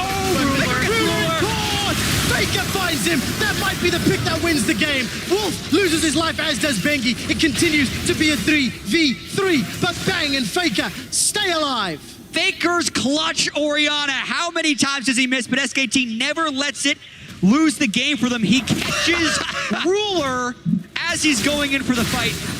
Quick Shot just took off his tie because he can't handle this game anymore. 62 minutes in, and even with that, SKT, because they lost Wolf and Bengi, the game goes on. I'm going to say right now that the longest game currently at Worlds, the record is 70 minutes and 20 seconds. So it's a possibility that we do approach that here in the finals. But look at this pick. Because they don't have the extra vision, Ambition is actually the one surrounded by SKT. And then after that, Ruler with the Arcane shift in tries to, salvage the situation or something. This play right here, there's no real reason for this. Definitely misplayed fight early by Samsung. He's going for a pick on a Faker, but with the shift and no flash up, Faker immediately turns it around. But that also sets up some damage as Crown is on the side of this fight with a 6-item Aurelion Sol. Bang also did a great job there, flashing that heroic charge. And man, the intensity here of this game. Banshee's Veil popped by QV, and Elder Dragon plus 4 Drakes helping Crown out as far as damage is concerned on that Aurelion Sol. And I'm starting to believe he's comfortable on that champion. It doesn't matter that we're 65 minutes in. The early game and everything that happened an hour ago is now irrelevant. Absolutely. The Elder Drake started again. Crown was top lane, shoving a minion wave in, but with a 17,000 health Elder Drake, it's not like that thing evaporates. Definitely does not. He fights his way out of the pit here. All right. A moment of calm here. Quick Shot. Stop vacillating here. You mentioned longest game of Worlds this year. Longest game in World Finals history, I'm willing to say. Also, another record, Faker has, in this game, surpassed Uzi with the most kills of any single player at Worlds. 209 kills now racked up over his career for Faker. Another 20 CS will give Duke a double flame horizon. Can't say that I've ever seen that either. Duke is with the team this time around. Now slowly moving to the top lane, has to answer that wave, pushing into the SKT base. Baron is up in 30 seconds. There is no vision. And I just wanted to see the damage. We're nearing 100,000 damage for Bang, which I've never seen if they're able to win another fight. Like, this game has had so much conflict. It's insane that it's not over yet. If he gets 100,000 damage in a game, well, then they're going to be world champions, you think. The thing is, even if Samsung do that, they still need to win 2 more games. Ambition once again caught by a cocoon in a bubble. Blue buff, I think, goes over to Ruler. That could be very important. Elder's still on the map. Baron now on the map. Remember how incredibly important the Guardian Angels are in this game as well. Because of the deaths previously for Samsung, they've had to sell theirs, whereas SKT have 2 extra lives on the front line. And we talk about the DPS that Samsung has is lacking, especially against the healing and shielding and tanks of SKT. So that's only exacerbated by the fact that it's 2 GAs to 0. And the thing is, Core JJ has been the one to take up the extra damage because he's on Zyra. He's a mage. This is Core JJ's bringing the extra damage that the other lanes are lacking compared to the Nami here for SKT, which is full support. Bengi playing very far forward, zoning away Ambition, threatening the cocoon. Deadly flourish from Bang. I don't think it found a target. Samsung Galaxy now backing away. SKT trying to get some control in that Elder Dragon pit. Yep, Baron is also up again, though. So again, we have these split, focused objectives, as we had 30 minutes ago. But eventually, it has to have an impact on ending the game. The chokes are so important, and as you mentioned, because Core JJ has that Death Cup, it makes the chokes even more dangerous for both teams. And look at the wards. Both of the teams do have wards behind their opponents. Teleports are ready for both top laners, and SKT once again start up this Elder Dragon. Look at those 2 lanes. Somebody has to deal. QB's in the top. It looks like Crown is coming in from the bottom. Samsung threatening this fight. You have to teleport in early because they need every member there at the start of the fight. So you have to be very careful about that long teleport time. Curtain Call's gonna tag Ruler with 1. Ambition the 2nd and 3rd. Dragon is still tagged. It's not regen. Teleport's now coming in. It might be too late. 4,500 hit points. Ambition's looking to chase out. These shockwaves still available. The Poppycopter sends 3 away. Duke and Faker left alone. The Dragon's still tagging away. He's not there to finish Elder. Here comes the rest of SKT. Let's reset. The Star Surge not gonna lock anybody up. But Crown down. He's tagged. He's down. He's killed. But at what cost? Both GA. The Dragon's still alive, helping out. Ruler is now on the wrong side of the fight. He's in trouble. Flash is still available. The Dragon, oh my god, it resets again. The double GAs came in so key there as the frontline sacrifices themselves, and we get more finals. I don't have a voice for more finals. I'll take over play-by-play. I got you. Samsung Galaxy continue to fight. Let me tell you, if they do go down in this game, it's going to be the longest 3-0 in World Finals history, that's for sure.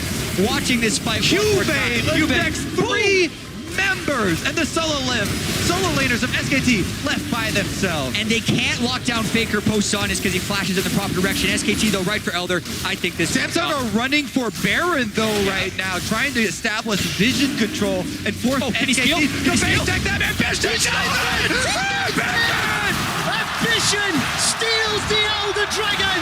He gets away with the lives! This is a 4-Drake Elder Dragon! He lives! Ambition saves the game once again!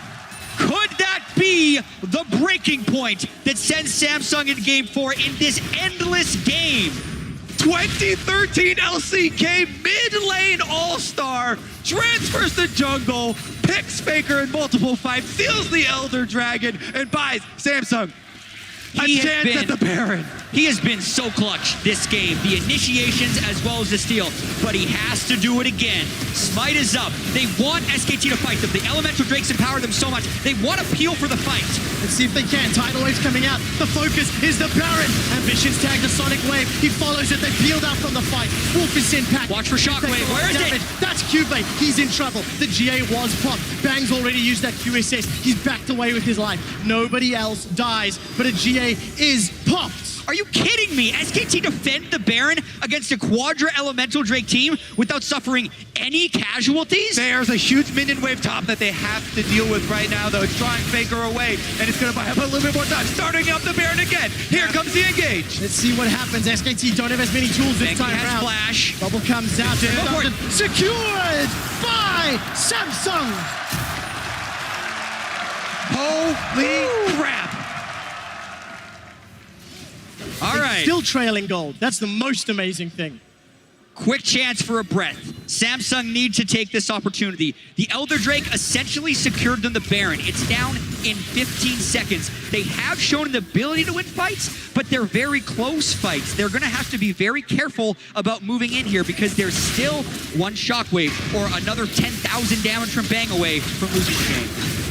And now the Guardian Angel advantage is back over to Samsung as Ambition Split push. Ambition, no flash, but he can ward hop away. No threat just yet. Look at those minions hammering away on the inhibitor.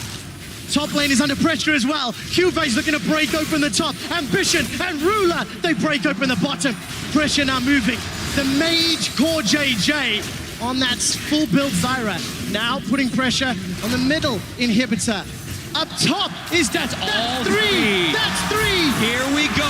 SKT last stand. Samsung Galaxy and SKT have had the longest game at World 2016, and the world might be stunned if Samsung can close this out. They're on the pressure. The Nexus turrets are being focused, and there's so many minions. 3 inhibitors down, double stacked up, super minions empowered by the Baron buff.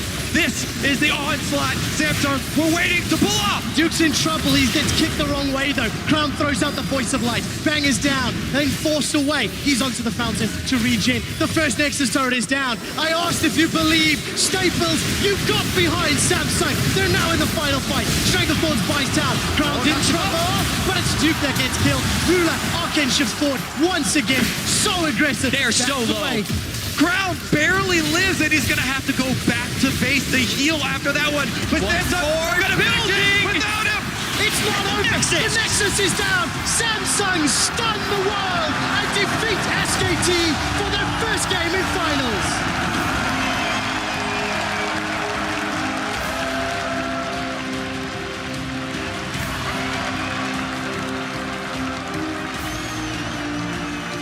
Standing ovation from the crowd here at Staples Center, but a measured response from Samsung, because that's what it took to win one game against SKT. They need to do it twice more. But the most important part is that now their faith is restored. Samsung again can come into the next game with some confidence. The dejected looks after game 2 are gone. Both 80 carries as Samsung gets the loudest cheer of the night exiting the stage.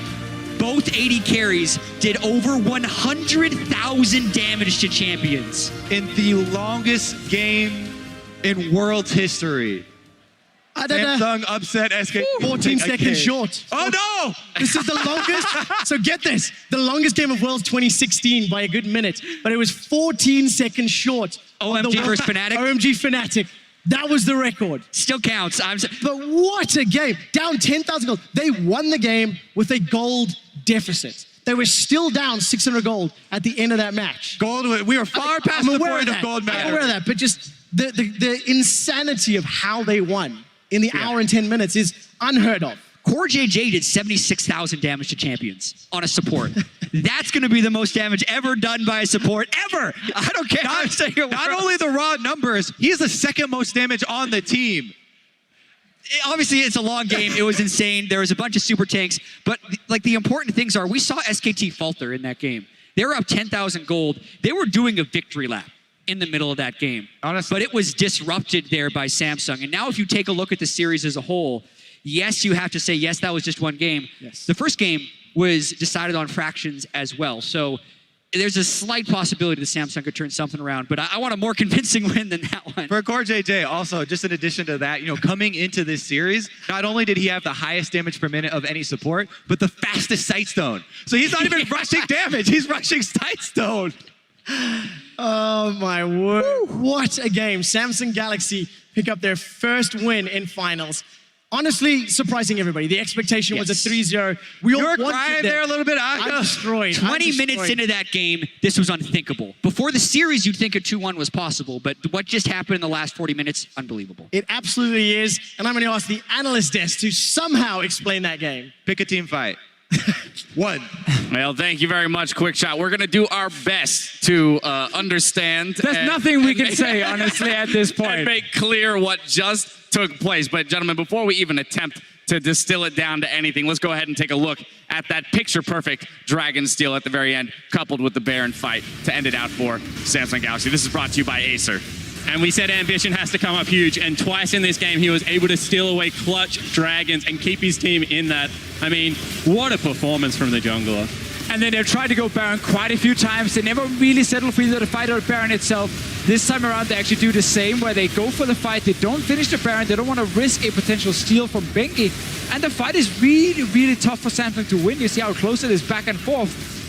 And in the end, they have to go back to Baron, and they manage to actually rush it down. Man, Samsung this game, it reminds me of an ex-girlfriend. So many commitment issues. Every time they go for Baron, they go back in for the fight, but they kept at it every single time here. Eventually, they get the Baron, but we were at the edges of our seats and just standing and cheering as well, because every time they looked like they had the Baron, they turned around to fight. Yeah. They had that one fight where QV then knocks them out of the park. The 500 fights, I'm pretty sure there were a lot of fights. We even broke the play-by-play. We probably need a new one for this one. Trevor is done. He said it himself. My voice is gone, but Kobe said he's got himself. Good. Got it Kobe will covered. be So play-by-play. I rely on that for the rest of the games, but we do. I mean, that point stands true. The fact that there were so many different team fights, and we were sitting here going, okay, let's look at that one. Okay, wait, no, let's replay that one. It was just almost too hard to choose. And so many clutch moments. I mean, we're talking about huge keeper's verdicts out of the Poppy. Then we got a kick where the top laner goes through Bang, like chunks him out so Ruler can dive in there and solo out the AD carry. Ruler, by the way, had such an impressive game. This guy was all in. What a monster for for his first time on the World Finals stage. To be pulling things off like that, being down 2-0. Yeah, and that's if you look at the draft, that's what he was set up for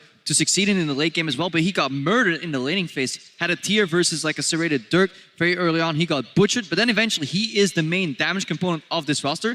But late game, it looked as if Samsung was about to run out of damage, but then Core JJ happened. Of course, then the Zyra steps in here, full DPS Zyra in the end, just a second mid laner basically. And yeah, it was a little bit of an odd pick and man face, honestly, from them, like with the Ezreal, which turned out to be huge in the late game. But you look at something like Caitlyn normally more lane dominant, set up plays with the Aurelion Sol roaming. We didn't see that, but we got to see Ruler late game on Ezreal and why he wanted that as a comfort pick. And this is actually RNG's team composition that they put together. Pretty much exactly the same. It is an LPL composition because they do like to play Ezreal high mobility with the Aurelion Sol because it does keep him nice and safe. And you could see at certain points in that game where he was counting cooldowns, he was just able to go super aggressive because of the amount of support that he had. All right, let's work our way through a few more replays here. We're going to go all the way back to the 29th minute here. This is a fight in the mid lane for the first Baron. Samsung Galaxy going to come out on top of this one. This is really, they really got their foothold back in the game. Before this was basically a stomp. You know, SKT had this game in the back and they were messing around too much, honestly. And then they go for this Baron without proper setup. And it's actually Bang who stepped forward at first. You guys saw that just before.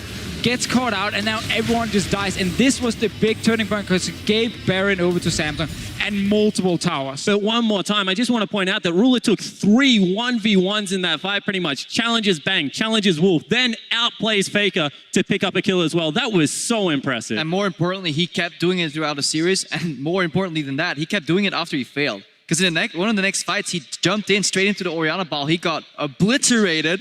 And then in the next fight after that, he just did it again. This guy has, I don't know, nerves of steel to do it in his rookie season right here. Just straight from Challenger to Worlds, playing this well and being not afraid to just jump over walls. So often we were about to count out Samsung when they were 3v5, but either Ruler came in or Core JJ, out of all people. You know, former like support for Dignitas suddenly comes out, or AD carry rather, switches to support and starts carrying these games. All of a sudden, it's, I don't know, the world's upside down. Yeah, constant aggression once they hit that 6-item threshold on the Ezreal. Now, the next replay I want to take a look at is 50 minutes into the game. This is SKT starting up around the Baron one more time. They're going to secure it this time. However, Samsung Galaxy wins the fight. It's kind of the same setup. It's Ruler once again jumping on whoever's out of position from SKT. This time it was Wolf, and now the fight just breaks out. Also, he has the side edge covered here because Faker has flash, but Faker's so afraid to maybe flash over because he's going to get threatened by Ruler over the side.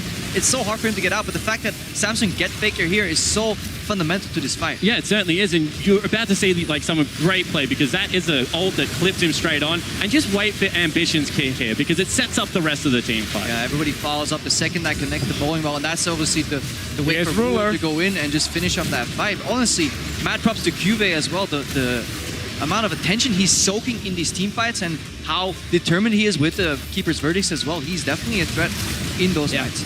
Now, all these team fights, you know, look fantastic. If we look at Samsung, there were so many great fights in this game. They managed to pull it back after being so far down. And that's where, you know, looking at gold graph, we got to pause a little bit and just be like, SKT had this game. Yep. Just like game one. Completed. Just like game one, they were looking really good early on. Samsung tried a few risky plays. The Aurelion Sol did nothing in the early game from Crown. There was no setup in the side lanes because side lanes were losing. And it was a big, big issue. So looking at a potential game 4 now, we have to say that Samsung does not look like a bigger favorite than before. Even though they managed to win this game late game, we have seen though they can match SKT late, and that's the key thing. Yeah, we got to be negative Nancy's here and go back to the early game. Not a single roam on Aurelion Sol. No synergy. One, and he messed it up. He messed it up. Yeah. And then they kept, he died. And they kept targeting Faker in the mid lane. When you have a super aggressive jungle like Lee Sin, you have the Aurelion Sol, you have a Poppy in the top lane. Guess what? You can just go 3-man top, dive the jungle right there and suddenly start winning the game, and that was not part of the playbook for Samsung Galaxy. Yeah, it's beyond that. I just think that Crown and Ambition are on 2 different pages right now because normally when you have a Lee Sin and Aurelion Sol, that bottom lane gank works because the Lee Sin's there with a kick and the damage is going to be available for the follow-up. So do have to raise that big question. Yeah. And one more time, they can't get him a stronger jungle matchup. Even when Lee Sin was popular, people liked picking a Lee Sin to it because it does, you know, sometimes mess up his early game. And Ambition, he's had some clutch late game moments. He still hasn't had a good early game. We just need to see Samsung honestly not make these insanely risky plays in the early game. Try and just go even early and try and get to late game team fights because they're very clearly 2 games now matching SKT in late game, but not early to make game. That's where they're falling behind, and that's why they've been losing the other games. Samsung Galaxy picks up a victory here. They're extending us to a game 4. Important to note that Blank will be subbed in for that 4th game, and SKT has chosen the blue side. Go figure. But game 4 is coming your way. Worlds continues live from Staples Centers in 3.5 minutes. We'll see you soon.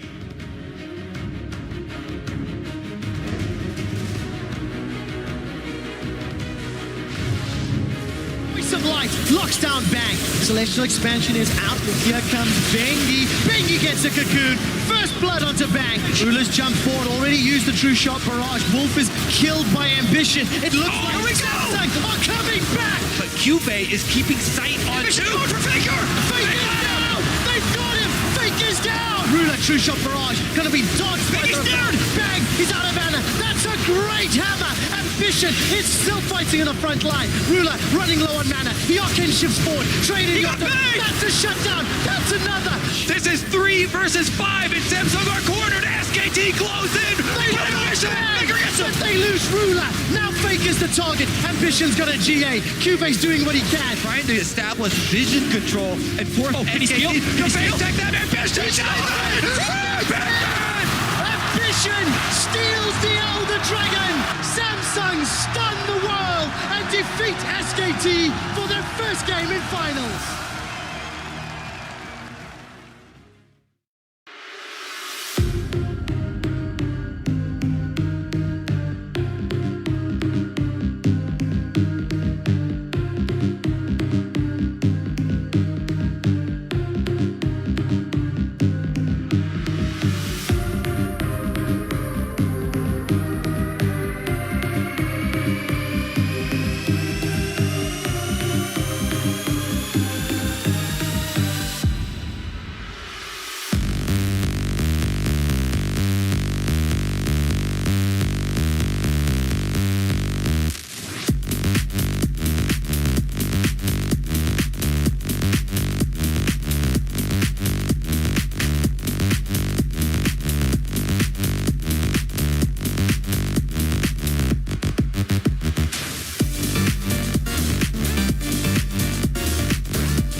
And welcome back to the World Championship Finals. You're going to get a quick look at fans at a Coke viewing party in Toronto, Canada. They got some more League of Legends on their hands because Samsung Galaxy is on the board after a win to stay alive in Game 3. It was dramatic. It was chaotic. My tie lost its life as well. Ripped? Where is it? I don't even Underdressed, saw man. it. Dude, it's in the crowd. Now, let's get back on track for game 4. SKT, they have side choice. They chose blue side. Jat, as you correctly predicted, if SKT lose a game, they bring blank in. That is exactly what has happened. Now, SKT are still the favorites to win this whole thing, but what does this mean with blank and blue side and everything? Exactly. As crazy as that last game was, we still have to bring it back because SKT, it's still business as usual for them. Put in blank after they drop their game and continue on with the best of 5 game plan that they have. Now they still have an extra game that it's possible for them to drop and still come away with the victory. So I think the pressure is still on Samsung, to create something because that game was, for most of it, SKT's. Exactly, and it was very uncharacteristic in the way that SKT kind of threw at Baron with a 10,000 gold lead and then consistently could never get back on track. But if any team is going to have the mental strength to come back from that, it's SKT. These guys are still 2-time world champions, and they've won every early game in all 3 games in this series substantially. So how much do we read into the fact that in 2 of the 3 games this series, SKT have made mistakes in the mid game that have allowed Samsung Galaxy back into the game? I want to answer that in just a second, just so you guys have an update. Blank is getting himself settled on stage, running through the checklist as he takes the stage for the first time. So once he's got that all ticked off, we'll jump into picks and bans. But yeah, let's jump back into that. I mean, it's uncharacteristic to see those mistakes, but it's happening multiple games this series, and that's where Samsung have the most hope or chances. Yeah, and I think even though SKT have made a few mistakes, you do have to credit Samsung for being able to pull the trigger in some very dire situations. Ambition in particular has been incredibly clutch. Ruler has been up and down. He had some incredible fights and some really poor fights. And Core JJ actually was an all-star in that last game. 75,000 damage to champion, second most on his team as a support Zyra late in the game, and really filling that hole they had of not having enough damage to take down the tanks. So Samsung have been still making good late-game decisions. The other thing is that, in addition to having Blank as a substitute, he's coming in fresh off the bench, basically. That was an extremely long game where it was, battling till the last seconds, everybody at their wits' end. Samsung might have revitalized them. It definitely has Blank coming in not only fresh off the bench, but also sitting with Coma the entire time, and analyzing both or all 3 of the previous ones. And what does Blank bring to the team that Bengi does not?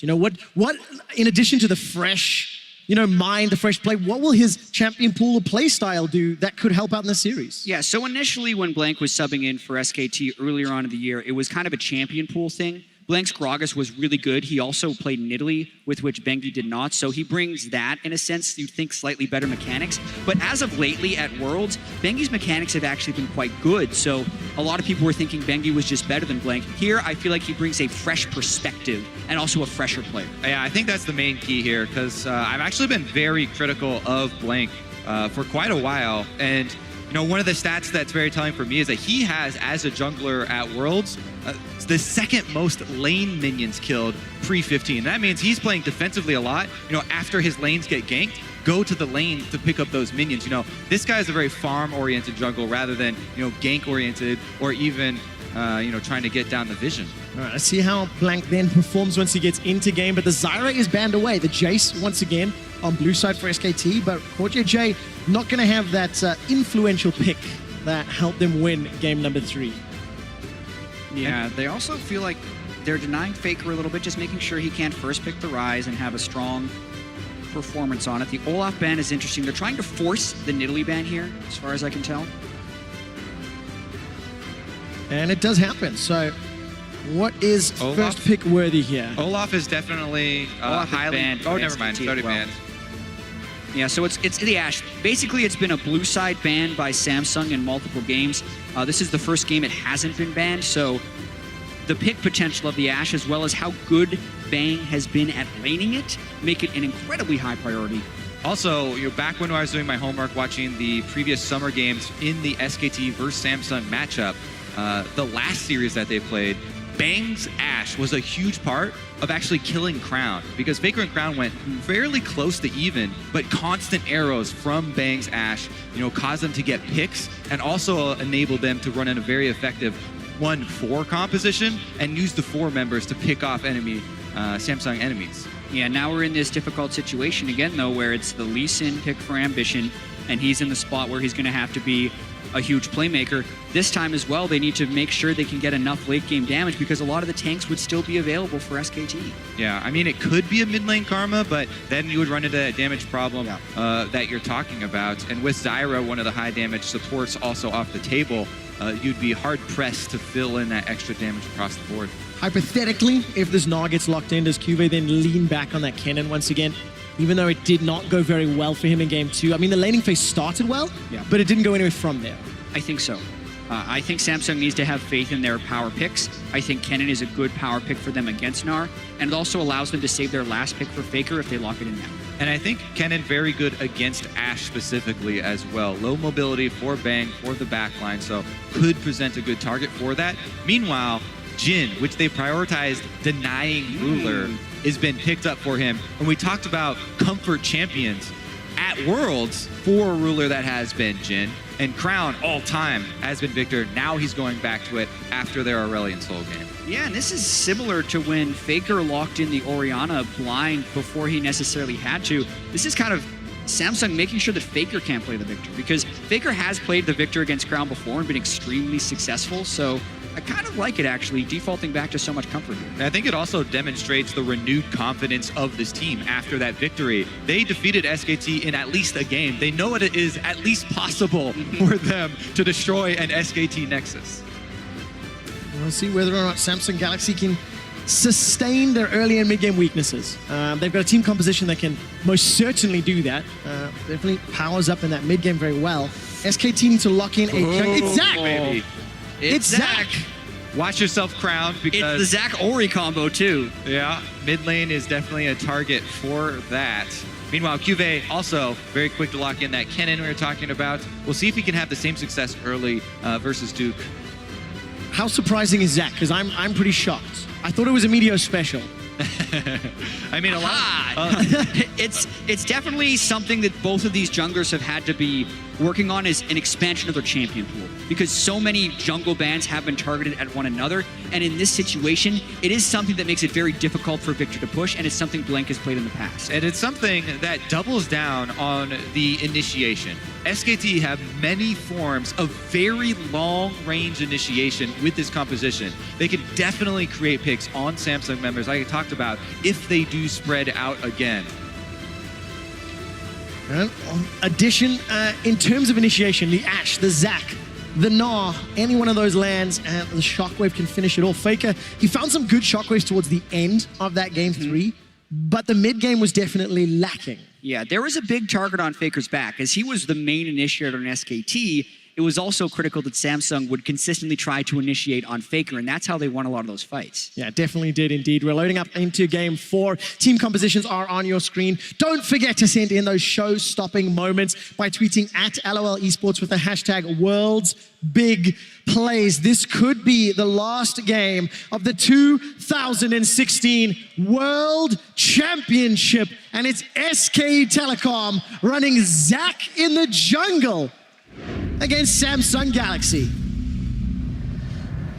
Yeah, there was a time where we would be losing our minds about the Zac pick, but it's going to be surprising a little bit, just because you would have more expected to see something normal like Elise in this situation. But I do agree with Kobe here. It's a long-range initiation, and it's trying to fill a hole that SKT had in the last game. And even in game 1, where they had struggle closing, they get the big lead, they can play the waves, but really just trying to corral Samsung in the fights is something they have struggled with.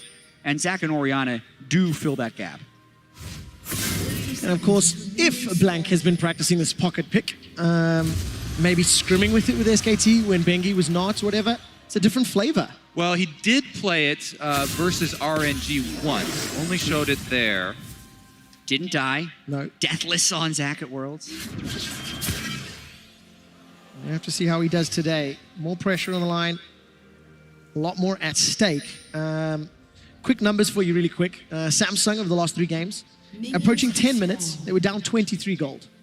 Approaching 15 minutes, they were down 2,200 gold. And 20 minutes, down 3,900 gold. Now, they do have one win under their belt with those sorts of numbers. They need to stop doing that if they want to reverse sweep. And that's why, even though, yes, they've got a win, it's still such a ridiculous uphill struggle for Samsung. I agree with you, and the numbers that you just talked about are nothing like the numbers they displayed throughout the rest of the World Championship, where between the 15 and 20-minute phase was their best phase. That's where they decimated teams. Kind of goes to show how strong SKT is at just playing the map, especially whenever Faker has that mid lane pressure. I know he's dying a lot, but I cannot underscore how impressive it is when he shoves up, the rest of the team gets wards around him, and they win the map off of that. Also, one of my favorite news statistics that we've been tracking is basically time pre-15 minutes where any member of the team has spent across the halfway mark, across half court, and all of the lanes of SKT are top 4 for time spent playing aggressively, playing in enemy territory. And even before that, Faker spends 29% of his time forward, Crown 19%. So Faker, even before this matchup, is trending in that direction, but very aggressive trades here, trying to make sure Crown stays pushed in. Yeah, using that Orianna passive to shove down Crown. Now, we've seen the 2 mid and top lane matchups before. Once we get a moment or two, I want to see what you think of this Ashe Nami into the Jhin Karma as well. Well, still on this mid lane, Faker, he's trading very aggressively because he went and put that ward on the Raptor camp, did see Ambition. That's why you can see him positioning here on the bottom side just barely. He should be timing it as they saw Ambition leave the Raptor camp. Meanwhile, Crown was taking those trades without any advanced knowledge of where Blank was. Now they've gotten into the jungle, they've seen him place that ward, and they can act accordingly. We also have to remember, Crown did get that kill onto Faker in game 1 solo on the Victor, so he's confident in the Victor versus Orianna matchup as well. Top lane matchup should favor QV early, and the dual lane matchup you would think would favor the Ashe Nami. We'll have to find out. Bang's still 21 CS to 15, an early blue buff donation to Faker. It looks like it will be mirrored, as both Ambition and Blank are on manaless junglers. Slightly slower here from the Crown Ambition. Whoop. And fans getting behind Samsung Galaxy. Definitely worth voting for. I want to talk about how few options Blank actually has, though. Faker, as his recall is interrupted, he gets a summoner spell out of Crown. Well, that'll help Crown out, and he's actually got some support coming here from Ambition. Look for the Sonic Wave. Ward hop forward. We hit it! Next follows it through. 100 HP, red buff is ticking. Not going to be enough to burn him down. I loved the flash there by Ambition, because even though he knew it wouldn't kill, he knew it would get the second summoner spell from Faker. All right, hop over. Nas about to pop. Flash from QV. So mid lane Faker's down, top lane QV's down. All right, we'll see how the junglers return to those lanes, because both of them have been playing aggressively. Both of those two were pushed up and will be prime targets. That also calls for, both Ambition and Blank to bring out wards for their laners. There's the pink ward in QV's inventory after he's blown that flash. Yeah, look at this quest there. CoreJJ to get the very deep pink ward early, and it doesn't look like they spotted him heading in there, so unless Blank is disciplined enough to check that brush, it's going to be there for a while. Great reaction to seeing the top lane gank. CoreJJ knows he can't be punished as they have vision of everyone who would collapse and do so. Even going to delay the backs there from Bang and Wolf, so keep them in lane a little longer. Ruler is down 15 CS, but he's got a good wave and a half in front of him. Unfortunately, no support from CoreJJ, as he is losing quite a lot of those. And it's going to be falling slightly further behind, as he's now going to farm up under tower. So early advantage is here to Samsung Galaxy just in the mid lane. Some vision inside that bottom quadrant of SK Telecom. And QV actually not with a very big CS lead at the moment. Picked up those Double Doran's blades, and is now going to try to bully Duke even more, but not the same sort of lead he built up earlier in the day. Yeah, but with the Double Dorans, I think he's still going to have a shove advantage. It's just the gank is going to prevent him from being a little bit more aggressive.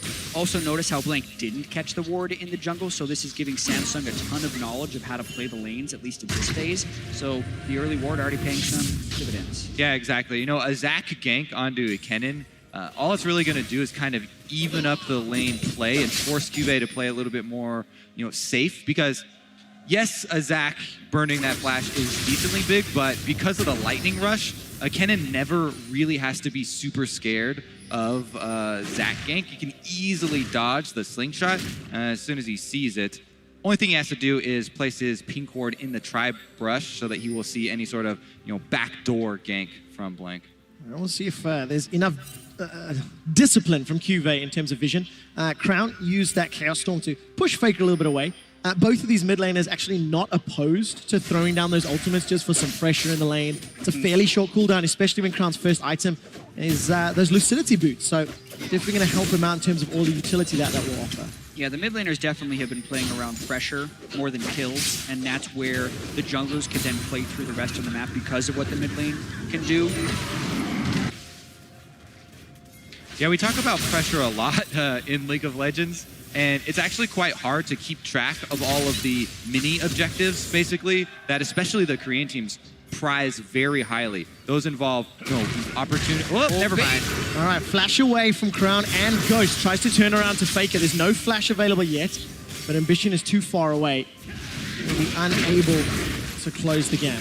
Double summoner burn there for Blank's time. Elastic string shot towards the mid lane. Very common gank. Ambition does get a smite once again.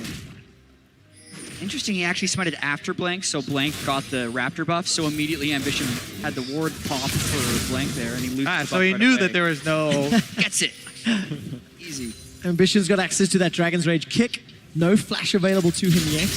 Ruler and Core JJ, they've been able to stem the bleeding. Down 10 CS, they were down about 20 a little while ago. And that pink ward that Core JJ placed earlier, spotting out Blank, spotting that red buff, that's been there for 3 minutes already. It was placed around 5. It'll be interesting to track just how much information this gives Samsung Galaxy. It's allowing them to play, a little more aggressive when they know where Blank is and how far along his ganking path is. Crown would have known that was coming. Both sides, pink warded here for Samsung Galaxy. You can tell they're very well aware that Zach has a penchant for ganking mid lane. And Ambition, once again, even showing up in the lane, placing the forward ward. The pink wards are great to prevent the ganks, but it also is kind of evidence of the matchup. The Lee Sin is a better duelist early and a better clearer early than the Zac as far as dueling is concerned. So he's able to get the ward control to prevent the Zac from making those plays. Even threatening the jungle, stealing away the Gromp as well. Yeah, really just trying to deny Blank farm. If you get a Zac behind in a game, he becomes very useless. But this feels like more discipline from Samsung. I'll finish the points in a moment. Duke and QV trading. Slicing Maelstrom comes down the hop. Not going to get the secondary proc, and Duke is going to get away. The last time Ambition tried to invade was in game 2, like that style, on the Kindred. He had no support from his team. He got killed and ganked. This time round, QV was there. Crown was already pushing through the river. It feels like Samsung a little bit more conscientious of their movements around the map, and that is a good sign if they want to continue playing into this mid game. Yeah, they also have the early game matchup advantage in the jungle and the top lane. So it's a really close game in that sense right now because SKT's bottom lane is pushing, Samsung's top lane is pushing, and the mid lane is splitting. And the important thing is to play off of your area of the map that has a strength. They want to transition it down to the bottom lane with the teleport that they have on Kennen. Core JJ is caught. Double bubble means trouble. Core JJ flashes away. Summoners blown, 3 of them, and ultimates. That is going to reduce options for trying to transfer your power down to the bottom lane because, look, there are no wards for Kennen to teleport on behind the bottom lane. Plus, he has to wait for his ultimate to come back up before that opportunity, and we'll be there for him. While all that's going on, Fake is pushing into the mid lane. It's a lot of damage onto Crown, as well as the tower. Yeah, the timing's worked out so well here for SKT because he has the blue buff, whereas Crown would want to go and get the blue buff, but that's allowing Faker to just be relentless on the turret, not to mention the harass down the bottom side to maybe go for this Infernal Trade. Looks like Samsung has something to say about it, though, as they're heading down that way. They Gotta did be a blind see 2 men exit. Now he sees it. Gotta be very careful. Enchanted Crystal Arrow is not available, nor is the Curtain Call. Infernal is peeled away from, and Samsung threatening enough to push them out. That pressure on the Drake caused Crown to miss almost the whole wave there as Faker was pushing it into turret, and that evened up the CS for mid lane. And Faker, once again, getting more damage on that mid lane turret. More control. And this is a good sign for SKT. This is a team composition that wants to scale, that wants multiple items. They're going even against Samsung's team comp that should have advantages in 2, maybe 3 roles of the 5. Well, Samsung really wants to hit these power points where it's the Ghost Blade on Jin and the Proto Belt on Kennen. Those are really big points for them to make those plays if they combine the teleport of Kennen down bottom lane with their Jhin ultimate. Bouncing grenade flies across. Bang takes a little bit of damage. Still somewhat in control of this lane, but being pushed backwards by Rula and CoreJJ. Yeah, nice for them to get a little bit of breathing room. They still don't have ward control in River, so they have to be a little bit scared. But every time they would see the Zac, they can be a little bit more aggressive. Also, there's little micro power spikes we have to worry about here as the items go back and forth. All right, trading ultimate for ultimate, I'm sure. Shockwave is Crown, Chaos Storm. Here comes the junglers. Blank and Ambition. Show face, give a little love tap. It's like mirrored 100%. 100% mirrored. It's insane, actually, how both junglers enter the frame at exactly the same time. Well, I was also talking about, the limited option for those two. They know that, that is one of the few places for the Zac to go. It's hard for Zac to land a slingshot onto Kennen, especially since Cuvée has had double wards on top side the entire time. What we haven't seen very much, especially from these guys, are the ganks where you run into the side rush of that lane. Up top, it's very hard for top laners to keep wards in those side rush of their lane, so those can be very effective. Kennen's flash is obviously back up now, so that's much less deadly. And bottom lane, they obviously have the supports that are trying to clear those out and retain control of those rushes. Yeah, not to mention the little small item spikes like the Mercury Treads on Duke, or the pink ward that's still sitting in SKT's jungle. Let that be a lesson. Always check that rush when you're jungling, because if someone sneaks a ward in there, it ruins your gank potential. 8 minutes up. Blank just walked past. I don't think he spotted it either. Still alive. Infernal Dragon's now been started by Samsung. This is because of the recall of Faker. Those mini objectives, back timings are a premier mini objective that allow you to work your way up to the dragon. Faker back at base. That means Crown can come help, and the dragon secured there for Samsung. That red buff ward is still spotting Blank. It's going on 9 minutes of lifetime. Multiple pings from Samsung Galaxy. They get their hands on the Infernal Drake. There was a questionable tidal wave from Wolf. Samsung are going even at 15 minutes, but they're hitting those power spikes. Almost Ghostblade, Proto Belt's up. So this is where they've got to pull the trigger and accelerate ahead, right? Use that mid-game spike, that sort of 1-2 item spike on some champions. Well, the Proto Belt, the 2 upgrades on the Hex Core, and when Ruler can get his Ghostblade, that would be when Samsung would want to make a play. They already have some of those people with full items, though. Ambition invading the side of Blank. If they can get harassed, you want them to try and dive Duke, but very subdued play here. No one wants to make the first mistake. Also, they don't have, much tankiness up on the top side of the map or a way to avoid tower aggro. So if you go for Duke, you have to be sure that he is just exhausted on the Gnar and won't turn Mega. As of right now, it's definitely dangerous. And Faker chases him out of their jungle. Yeah, this time Ambition did not have the support on his team. He uses the scuttle grab to taxi out. He's Lee Sin, though, instead of Kindred, so he is much more mobile and able to get these escapes off. This is a much closer early game than Samsung has been able to play in the past, which speaks well to the momentum they may have gained from that last win. Not to mention, I do actually think it's a bit of lack of discipline from Blank to never check that brush where the pink ward is. The side lane brush gank here from Ambition, just positioning both for a counter gank, plus any aggression from Duke. Actually cancels his recall there because thought there was a chance Duke would go in, but definitely not because he's mini and just went exhausted. Yeah, not gonna look for the engage just yet. 15 minutes has crested by. Samsung Galaxy had a 100 goal lead. It's the first time they've had a lead at that phase, but they're losing some pressure on the map. Bang and Wolf have really sort of had the time of the lane against Ruler CoreJJ. Faker is pushing Crown in again and again and again, and it's Crown's tower that is looking like it'll be tower first blood. Unless the junglers have anything to say about it. Which here they come. All right, Ambition, let's look for the shockwave. Again, mid laners on mid laners, junglers on junglers, but this isn't fair. Here comes the support. Crown flashes away. Ambition's running low. He uses the kick to send Blank flying. Ash Arrow comes out. Blank takes a couple extra shots, but nobody dies. Up in the top lane, Duke and Cuvée, they're going toe-to-toe. Slicing Maelstrom burns through. Flash for flash. Cuvée, first blood. Solo kills Duke. Cuvée came into this series with the most solo kills of anyone. 15, and now he racks on another. And in the clutch moment, after an incredibly close fight in mid lane, knows no one else can come there, he makes it happen. The curtain call! Faker, bang! Bang! Look for him! Bang! Bang! Blank flashes for his his life. Samsung get another. Ruler, more like it, as they land. And Wolf didn't take the hit. Oh my goodness. Samsung, No though, one takes the hit. another kill, this time mid lane, and they haven't had pressure mid lane in forever. Blake might have been low. He's got cell division. He can take a hit. He's got a passive that brings him back to life. That was Nobody wants to take a hit. poor coordination. You have to play behind Faker. Watching this one more time, the instant Duke loses the Mega Gnar, Cuvée decides to go aggressive. He clears all the minions as well with the ultimate. And here, he knows he's got 2 stacks on him to get the final stun. Exactly, the 2 lightnings there, and Cuvée goes in to find that. They also take this as a look at the play between Faker and Crown here. As Faker moves over to get actually snared right through. Yeah, Wolf is going for the heal damage onto Crown. Unlucky. Unlucky indeed. Samsung Galaxy, 2 kills, an Infernal Drake, and a 1,000 gold lead in 17 minutes. It took the items. They got their Proto Belt, they got their Ghost Blade, and almost instantly, they make a play.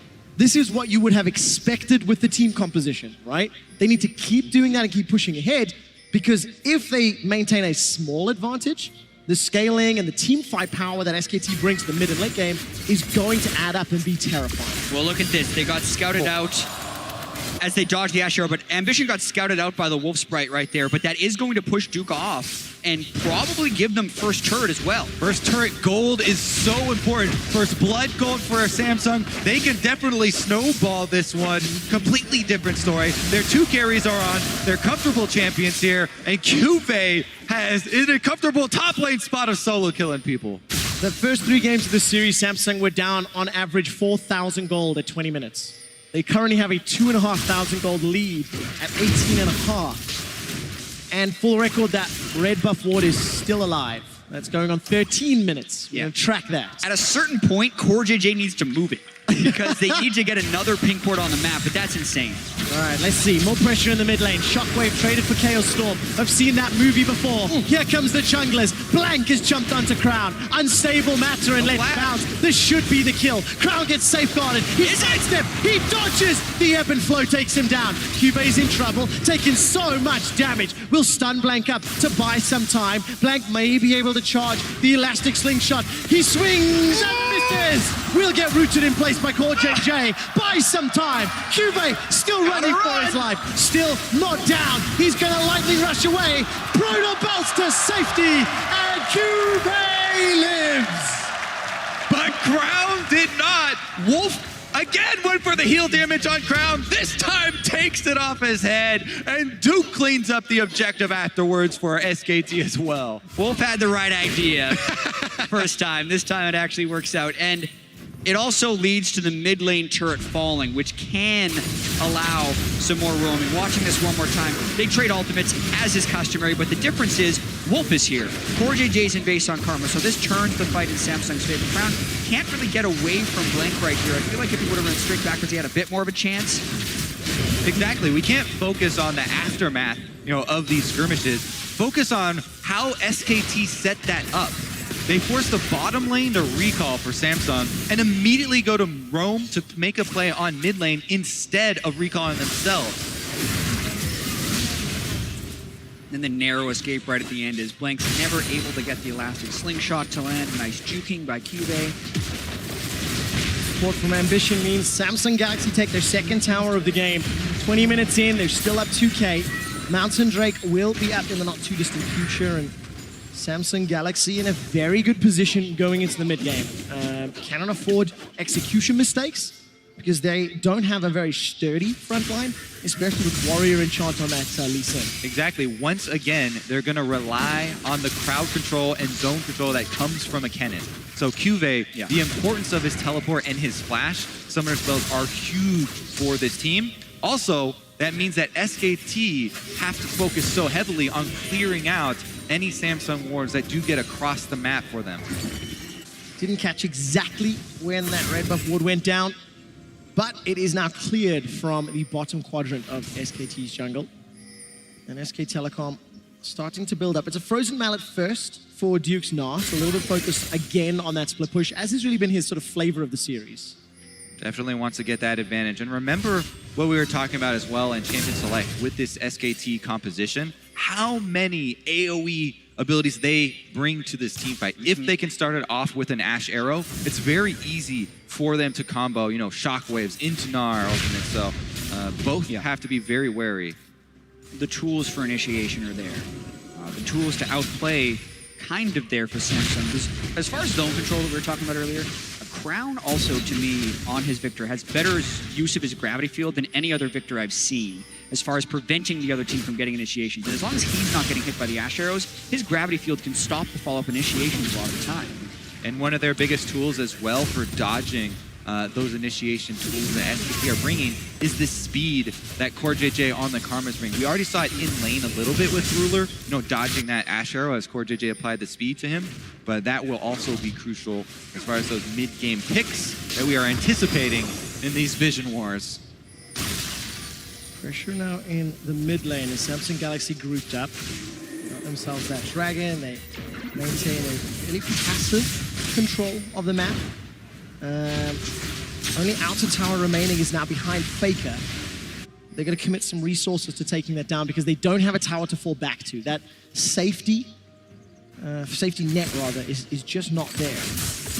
The other thing about you know, setting that up with the Ashe is Bang is one of those players who's played Ashe for a very long time, and he's the guy that will sneak into the pocket of Fog of War to fire it from so that you have less time to dodge. So the wards not only will serve as, you know, teleport locations, but also early alert, you know, to try and see the Ashe Arrows come and try and dodge those out. Yeah, so much of that is prepped by the vision control very early on. The pink ward control in the mid lane for SKT is pretty good, and I think some of that spews from the mid lane turret being down already. I think it's fair to say that SKT's vision this game has been 1 or 2 steps ahead of Samsung's over the course of the 4 games. It feels like they've pushed vision in very deep. They've cleared vision out where needed in the areas they're prioritizing. And a lot of times, Samsung will actually be ahead in the warding stats. They've placed more wards in this series by SKT by a long shot. But that's because SKT switches over to sweepers so much earlier. You can see even in this game already 2 sweepers, and that's actually how they caught the pink ward, was Wolf running through their own jungle with the sweeper to get rid of it. And there's another example of it right there. Exactly, switch over the sweepers very early. Also, when you're in control of the map, as SKT have been in control for a very large portion of those early games in the series, don't have to replace your pink wards as often, as they're not getting killed out by the enemy, leading to lower numbers, but higher control, a little bit deceptive. Okay, so Samsung's in control. They've got a minor lead. They've got a good mid-game team composition. And good flash. Respect flash from Ruler. Now Samsung is in the position that SKT have been in 2 games. Going into the mid-game with somewhat of a lead. It's not as big, but how does SKT play from behind? Let's see as Blank is being jumped on. Very good curtain call. This is going to be a target of Blank. Teleports matched 1-for-1 in the river in mid lane. Into Maelstrom. Bang just gets blown up. Blank gets turned on. He gets kicked back into the mid lane. Cube is going to get dropped, so that makes it a 1-for-1. Looks like Blank's able to get away for now. Yeah, he had a very quick flash there right off of the screen, so he was able to get out. Yeah, really hectic engage right there as they trade 1-for-1, and even though Faker landed a decent shockwave, it wasn't nearly enough to save Bang, who had taken a lot of harass from Ruler's initiation. This is kind of the classic matchup we've seen this year between the Ashe and the Jhin, where yes, Ashe can fire with the arrow, but the curtain call can be just as threatening on the enemy AD carry. All right, going to use that Ghost Blade. 2 more shots, even though caught by a prison. Crown is going to use that. Did they overstay? That's going to catch Faker. That's very important to prevent further engage. And look at that. Captive audience slows Duke down and prevents any further chase. Samsung get the tower. Huge for Samsung. They get all of the outer turrets, and that is so much in the next step of the vision game. Here we go, though, with the ultimates that you're talking about from Jhin onto Bang, and he doesn't respect that teleport in. You know, Cube is definitely going to immediately use his ultimate. Yes, he gets stunned under tower range by Duke, which is great to get the counter kill for them, but not going to be able to get any more out of it. And by the way, with that flash as well, Blank did save his passive for cell division on Zac, so there's the 2-step initiation of the Ashe Arrow into the Zac slingshots that's still very much available, and he has the confidence that he's got the extra passive to die in that middle of the team fight as well. Yeah, already 2 Drakes to 0 for Samsung. If he gets Crown, no, got Flash. He does indeed flash away from Crown. Ambition sidesteps the arrow. It was CoreJJ that ate it. He's now going to flash into the blue pit and continue backing away. Blank, elastic slingshots over the wall. There's still a tower Very here spread for Crown fight. and Ambition to get in. Very good Aqua Prison and another elastic slingshot. Crown will go down. Throws down a gravity field to buy some escape time. SKT relentless. They have so many of these CC abilities, these tools for initiation, that they continue to attack Crown, and he can't get any more flashes. So Yeah. Really good extended fight there by SKT, taking a small numbers advantage at the start and being willing to spread out as they chase everyone of Samsung down. oh, Faker. Speaking of which, that also happened before the fight, which meant they had a numbers advantage more so when they're going in there. Huge play there by Faker. And that's the kill that Faker couldn't pull off. Earlier in the season, he's flashing for Crown and just misplayed it. This time around, gets his man. Wow, so that actually means it was 2 kills as well as the Drake, and that gives them a gold lead for the first time in quite a while. Going back to the question just before all that happened, kill Samsung Galaxy and take the dragon. Seems like a pretty easy answer to how do SKT play this mid game. Constant engages from the Zac. Definitely much bigger impact than the Kindred pocket pick from Ambition. Yeah, definitely a big move for SKT. But remember, Samsung, they have been controlling the Dragon previously, and they've already got the Infernal and the Mountain in their pocket, which is going to help a lot towards the late game. Whereas the Ocean Drake is going to fall off, and another Ocean Drake is coming up, so not really an opportunity for SKT to answer as far as those spawns are concerned. When really it is going to be so much about, are these Ash Arrows going to hit? Are they going to fire over these wards? And who's got Flash Up? Neither of the carries for Samsung have Flash Up at the moment. Well, Ula doesn't need it. Gotta walk yourself out then. Bitman's gonna safeguard in a second. Gets caught by Let's Bounce. The kick, the shockwave delivery system. That allows a kill onto Ambition. Curtain Call is only tagging the tank. And Blank has just got so much HP and armor. And even without these Ash Arrows connecting, you're seeing how difficult it is for Samsung to 1-3-1 safely. Because as soon as they have Crown in the top lane, SKT is fearless in their initiation. Relentless engage from SKT, and they're not done yet. That's more. All right, Blankson gonna get jumped on by 2 members, but the support from Wolf as well as Bang coming up from the river. SKT grab themselves another kill. And it feels like whenever Samsung do not have a flash, they are such a juicy target. Remember that the backline for SKT is also quite juicy as far as Cuvée is concerned with the Kennen. His flash, his teleport, both about to come off of cooldown when he hits level 16. So where are the wards, Kobe? I can see one in the bottom lane behind Duke. It's not the most ideal of targets. A couple in the mid lane. So SKT would have to overextend to present themselves as a, juicy, perfect target for Cuvée. It's true, and also Duke would have to have less split push pressure, because even though the Kennen has the early shove on the Gnar, when you get that Frozen Mallet and Spirit Visage, it becomes really difficult for Cuvée to actually get a window with which to teleport. Also, as you can see by the cooldown on that Proto Belt, he constantly uses the Proto Belt to clear minion waves, so then wouldn't have it if there's an on-demand teleport, if something breaks out, and you need to have these instant responses, because as we talked about, SKT decision-making is lightning quick. It's allowed them to win 2 games of the series. Faker threw down the Ghost and the Shockwave, didn't kill CoreJJ. We've gone over 30 minutes, and it's a 1,500 gold lead for SKT. The towers are even. Baron is starting to become a juicier and more interesting target. And Blank has picked up GA, so not only does he have Cell Division, he's also got that Guardian Angel. So nice, you have to kill him thrice. If at all. Great feeling, actually, to be able to die multiple times. Just charge straight into the fight. We'll see if it's necessary, even though. As Bang, again, looking for those pockets of Fog of War. They're all on the bottom side of the map at the moment. Samsung know that, they can't let up as far as the vision control around Baron at the moment. Yeah, and Quickshot, you mentioned Guardian Angel, but the Death Cap and Void Staff completed on Faker, and then the Infinity Edge and the crit build being completed on Bang. SKT is incredibly strong right now. We don't have the same level of item power spikes on Ruler or Crown right now, so really if SKT can get some type of pick here, it could turn into a massive advantage. Well, this is where the scaling side of the SKT comp really starts to come into its own. Black Cleaver now picked up for Duke. Cuvee sitting on his 3-item spike, Void Staff, Hourglass, and that Proto Belt. But he needs the wards.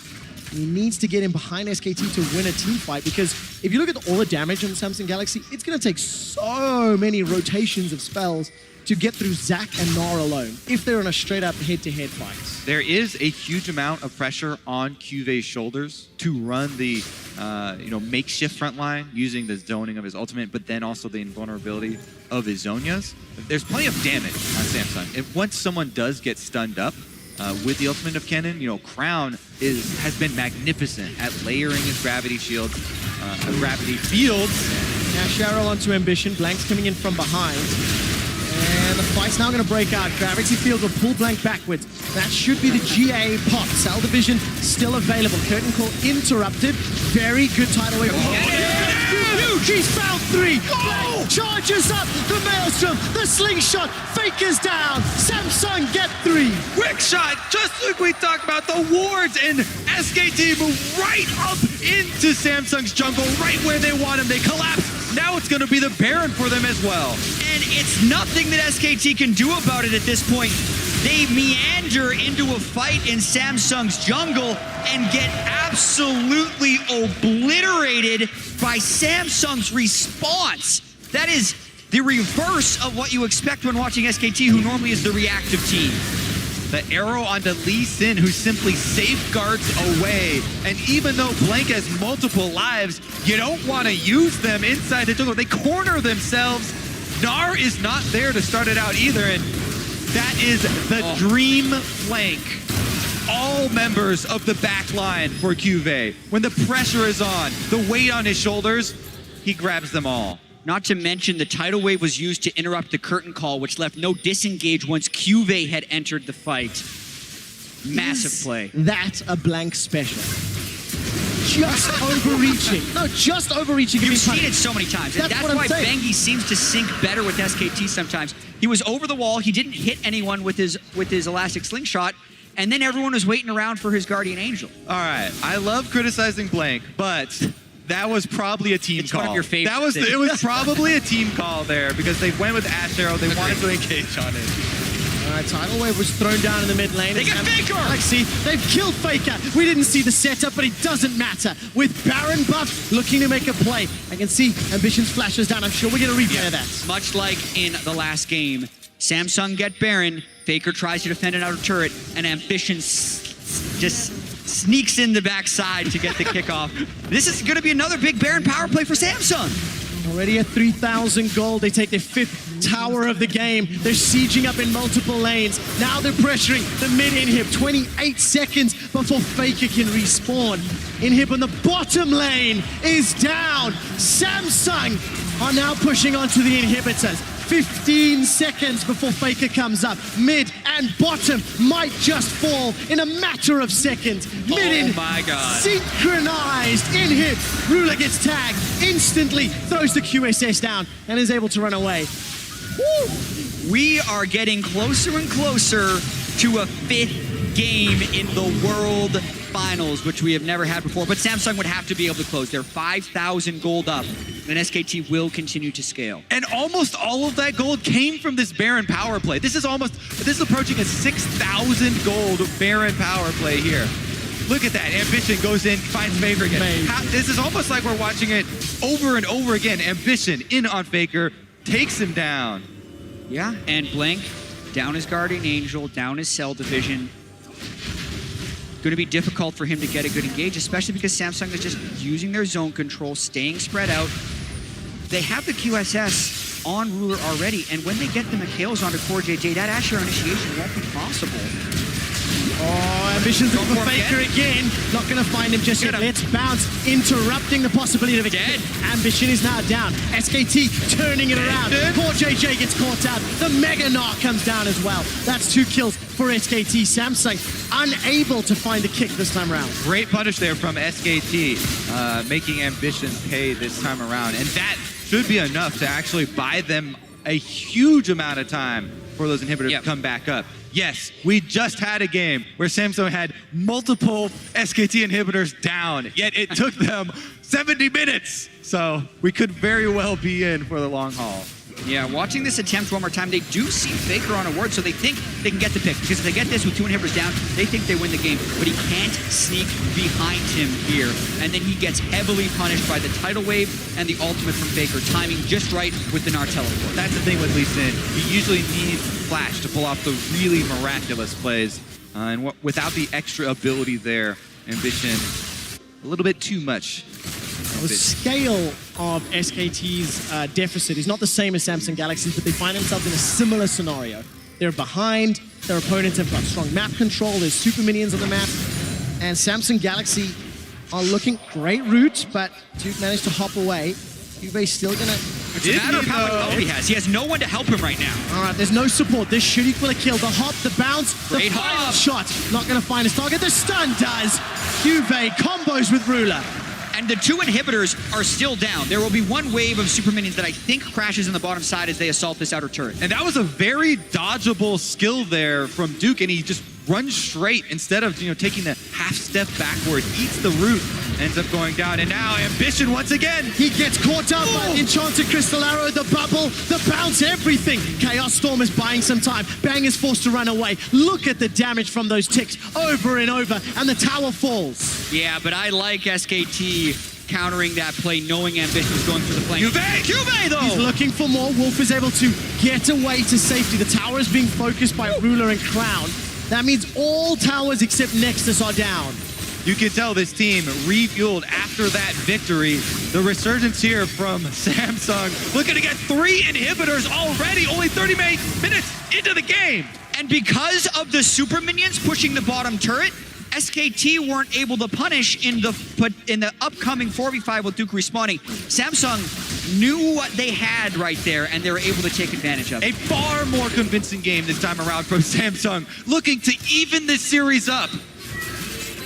And I think that's a key word, though, Kobe, looking to even the series up. Yes, they got the 3 inhibitors down. 2 of them will be respawning pretty soon. And maybe they'll be able to take the Elder Drake and the Baron defense from there. They still have the potential of a Zac with an Orianna. But with the way Samsung's been playing, it doesn't seem that likely to work for SKT. The thing is, with this composition, when you open up the map this much, you can't even open up the map further for Samsung. There are so many spots that SKT have to clear for wards. There's almost no way they can be confident if they ever go out to contest an objective that there's not a ward behind them. They constantly have to be looking over their shoulders for Juve. Because of the death cap as well. He's had that one great initiation, and there's the threat of the other one. That's what they should be using to try and secure this Baron and this Elder Drake. The order, even though Elder Drake comes up first, should be Baron to the Elder Drake, because the Baron lasts much longer, and they want to maximize their time with both buffs. Samsung Galaxy on the verge of making history here. And the World Championship potentially going to 5 games against a team that everyone expected to just wipe the floor with Samsung. And they've showed incredible grit throughout the series. Playing from behind, and now they've started Baron proactively. Juve is hoping they come into the choke so he can get the flank on them, but he can't get caught on his go for Faker. He's gonna find Faker and kill him, but he used the slicing maelstrom. Blank is in the pit with Ambition. That's a good ash arrow. Picked up by Samsung Galaxy. Blank is now left alone in the pit. Duke running for his life. A couple more tags. Juve can't find the stun just yet. Tidal wave sends him fishing. Crown throwing down those death rays over and over. Blank is exhausted. The curtain call. The gravity. Kills. It's a double for Bang. Holy! Bang comes up huge right there! He's able to save the game for SKT! It's not over. Blank slingshots into the mid lane. Core JJ's looking to bounce him down. The ebb, the flow, not going to be enough for the kill just yet. Here comes Ambition. Rulers on a rampage. Ambition looking for the Sonic Wave. Duke hops away and gets to safety. If Crown was able to close that kill onto Bang, we would be listening to Silver Scrapes right now before Game 5. Don't play it that early. Just play for 10 minutes. Wolf, though, I cannot underscore Wolf's exhaust when Crown went for the flash was critical in keeping them alive in that setup. And this game is still far from over. Whew. All right, let's take another look at the kill from Faker's perspective.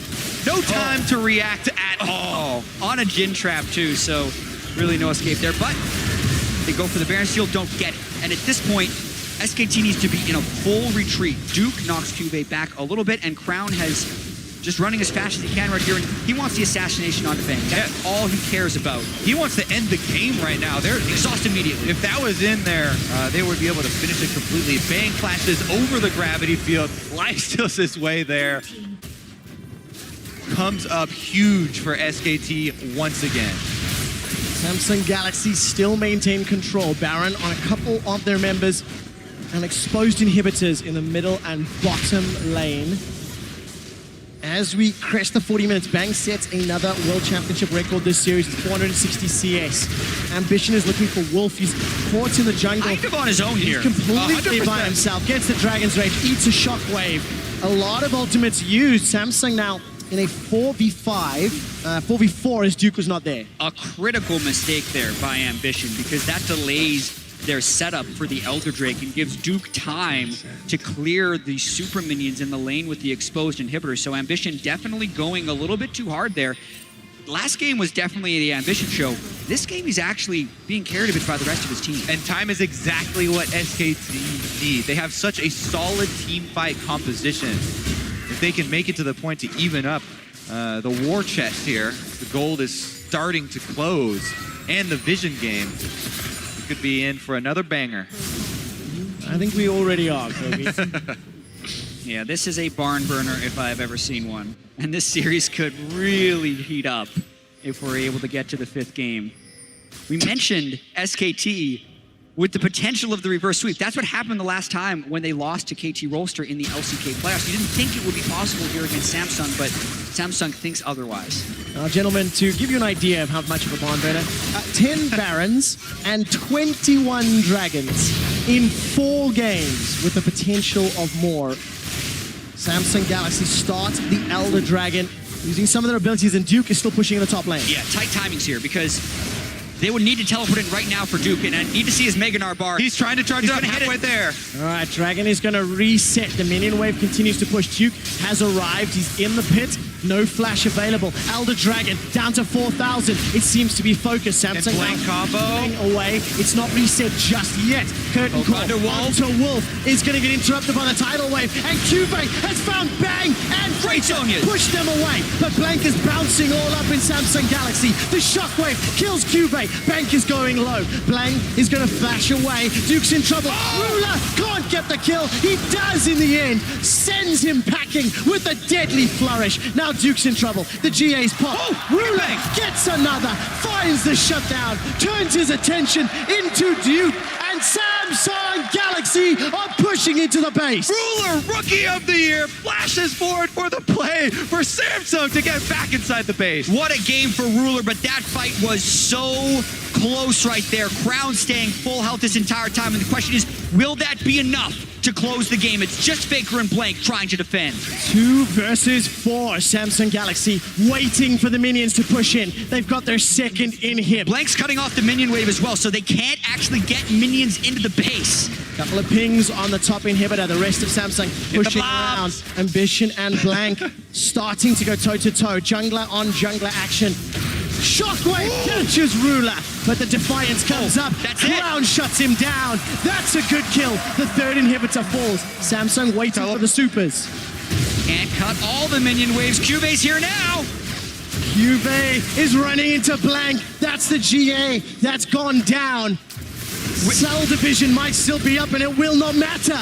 With 3 inhibitors down and 2 players, it's a matter of time, you would think. It's just Bang, Wolf, and Duke to try and prevent a game 5. Oh, let's see the final push. Samsung Galaxy, they throw down the curtain call. The music is about to play. Silver Scrapes, cue it up. Samsung now running for their lives. Ash Arrow onto Cuvée. Gets a Crown. The slicing Maelstrom. That's Bang packing. There's not done yet. The Nexus turrets are the focus. And Staples Center play the Silver Scrapes. Samsung and SKT are going to game 5.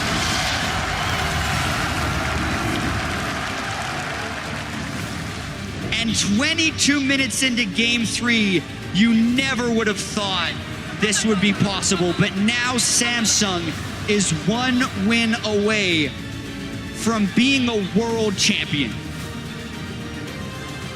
A completely rebuilt team, bringing players back from CBLOL, from the NALCS, from retirement almost, and from solo queue. Ruler steps up. From the history books, Ambition, role swaps to jungle. The greatest player to never make Worlds is in a Game 5 championship bout in his first time here. Greatest role swap of all time. Yeah, and Has to be. We're blessed so far with this series because this is the first World Final to go all 5 games. I cannot wait for this 5th game just to see. I mean, I'm expecting Bengi to sub back in. That blank substitution did not work whatsoever. He was mismatched with the team in the initiations, and the Zach pocket pick didn't work out very well from them. This is the moment where these teams are truly tested. They said only the Tigers could push SKT this far. Wrong. But Samsung has done it. They have indeed. We're going to Game 5. We're going to head down to the analyst days to take a look at just how well Samsung won Game 4. We asked for it at the beginning of the day, gentlemen, and Samsung Galaxy has delivered a Game 5 for us here. 2 wins for SKT, 2 followed up by Samsung Galaxy, and boy, is this venue heating up. And after the second game, I was taunting the Fisher, like, you gotta listen to the superior analyst, clear 3-0, and he was like, yeah, and then suddenly, everything went downhill from there. Everything went downhill. Started game 3, obviously, Went with the uphill. big... Well, it went uphill for Samsung, downhill for SKT, you know, and your prediction, obviously, but we saw like game 3, this was the big turnaround for Samsung. Game 4, you can see how much it means for them now. My voice is gone, I've been yelling in here as well because this is just absolutely crazy to watch. But seeing Samsung in the early game now play much, much better, not make the same over-aggressive mistakes and then get punished for them. There were still a few mistakes here and there, but both teams have had the same ones. Yeah, definitely. And that was the first early game out of Ambition where I'm like, this guy is now on point, getting multiple camp steals, tracking blank around the jungle. That's all you have to do against Zach because this guy needs to impact with his ganks, and he wasn't able to do that because of the Lee Sin. I'm still so worried for the Samsung bot lane in the early game, though. Every single game they play, they're getting murdered, especially once the CS hits like 20 to 30. Ruler seems to get stuck in really poor trades every single game, and then Samsung get, honestly, a big deficit right there, but on the top side of the map. If you have a deficit bot side, you need to start winning top side, and the man to do that was QV. What a performance from him in that top lane. Yeah, one of the big things we talked about coming into the series was counterpicking top. Yep. And how important it was. You've seen both top laners do it every single game now. They're able to get like good matchups if you were picking last as a top laner. Kennen was the second time we saw it. First time he won the lane big time, but then he got dove 500 times and he just ended up dying and did absolutely nothing in team fights. This game he had a good laning phase, got a solo kill as well, and he took that into team fights. Some beautiful flanks. We even have a replay of one of the insane flanks he pulls off. Yeah, and we'll get to that replay in just a moment as we see SKT on our screens here going over what their plans might be for Game 5 here. Spawn, take this away. And this just shows how much on a different page Blank is from the rest of the team because they're going to initiate onto Ambition here. And Blank decides that he's going to dive over the opposite side of the red buff. And it's just, he isolates himself for no purpose. Yeah, and you are Zach. When you use your slingshot to not even get into the fight, you are doing absolutely nothing. He actually jumped in and just painted a big arrow above his head and said, please go for me, and then QV shows up. And this is what happens when you don't have to go Zhonya second, when you can get the snowboard Void stuff. He even has his Zhonyas as well, and he honestly just tears through that back line. And that's honestly a great point that Spawn brings up right there, because a Kennen that has the lead, not only can he itemize more efficiently for power teleports, but also you can just keep pushing the lane, allowing for yourself to have more windows of opportunity to exactly use that teleport. In the previous game where he picked Kennen, as the Fisher alluded to, he won lane, but then he got pushed in, meaning he could never really get any teleports. There wasn't any deep vision. But right now, Samsung lured SKT in their jungle, and they punished them super hard. Yeah, we have to, of course, look at Blank, who got subbed into this game. Picked is Zach. He's played it before already here in playoffs, so it's not like the pick itself is super surprising, but you need so good coordination to play Zach Orianna especially, because you want to coordinate like the proper ball setups and then like a beautiful engage into a fight. He had multiple attempts in the mid lane where they looked very off. We actually saw Samsung win a lot of those skirmishes in the mid lane, and then we just saw that big replay where he jumps in and just literally sets himself in front of Samsung and just allows him to kill him. Well, let me use the Bengi Blank situation to push us forward to this 5th game, because Bengi is being subbed back in. So after that loss, Game 5, SKT's putting their chips back into the Bengi basket here. And Samsung Galaxy, well, they've chosen blue side. So what are our primary thoughts or preliminary thoughts going into Game 5? We need a strong pick. If you're an SKT fan, you want a strong pick on Faker, and you want, again, Bengi to play around that mid lane, because if you're watching Faker's player cam throughout the game, he was getting a little bit frustrated at the end as well. He was raising his hands up.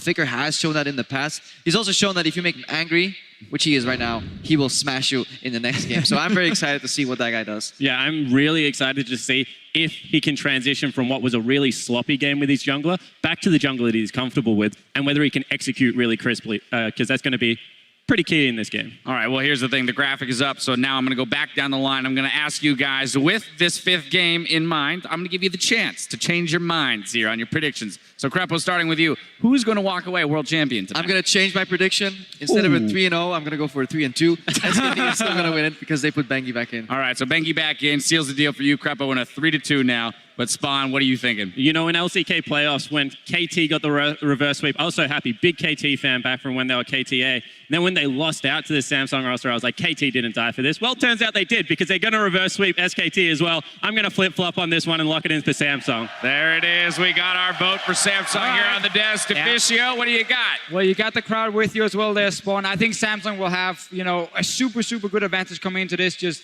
in terms of mindset, attitude, everything.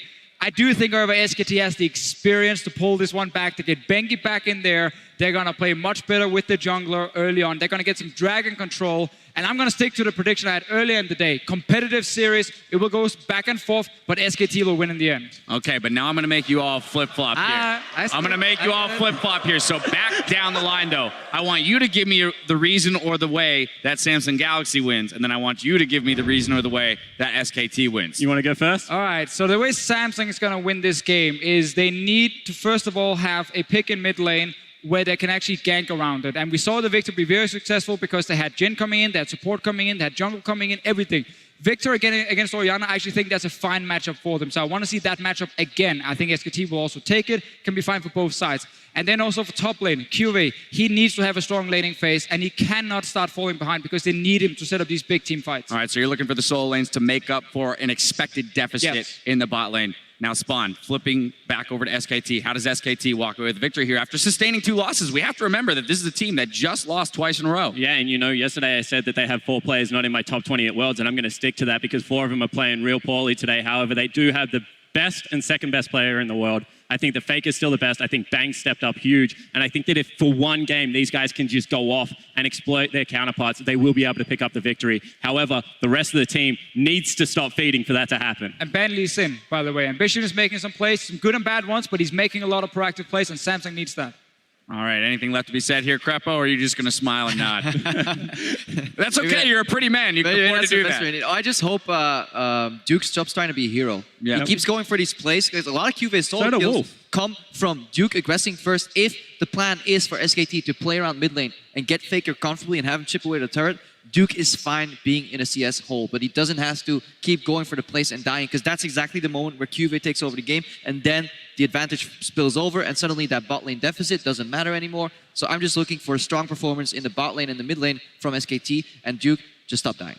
All right. Well, there we have it, ladies and gentlemen. After 5 weeks of competition, it all comes down to a single game. We'll be back with the deciding clash between SK Telecom T1 and Samsung Galaxy right after this.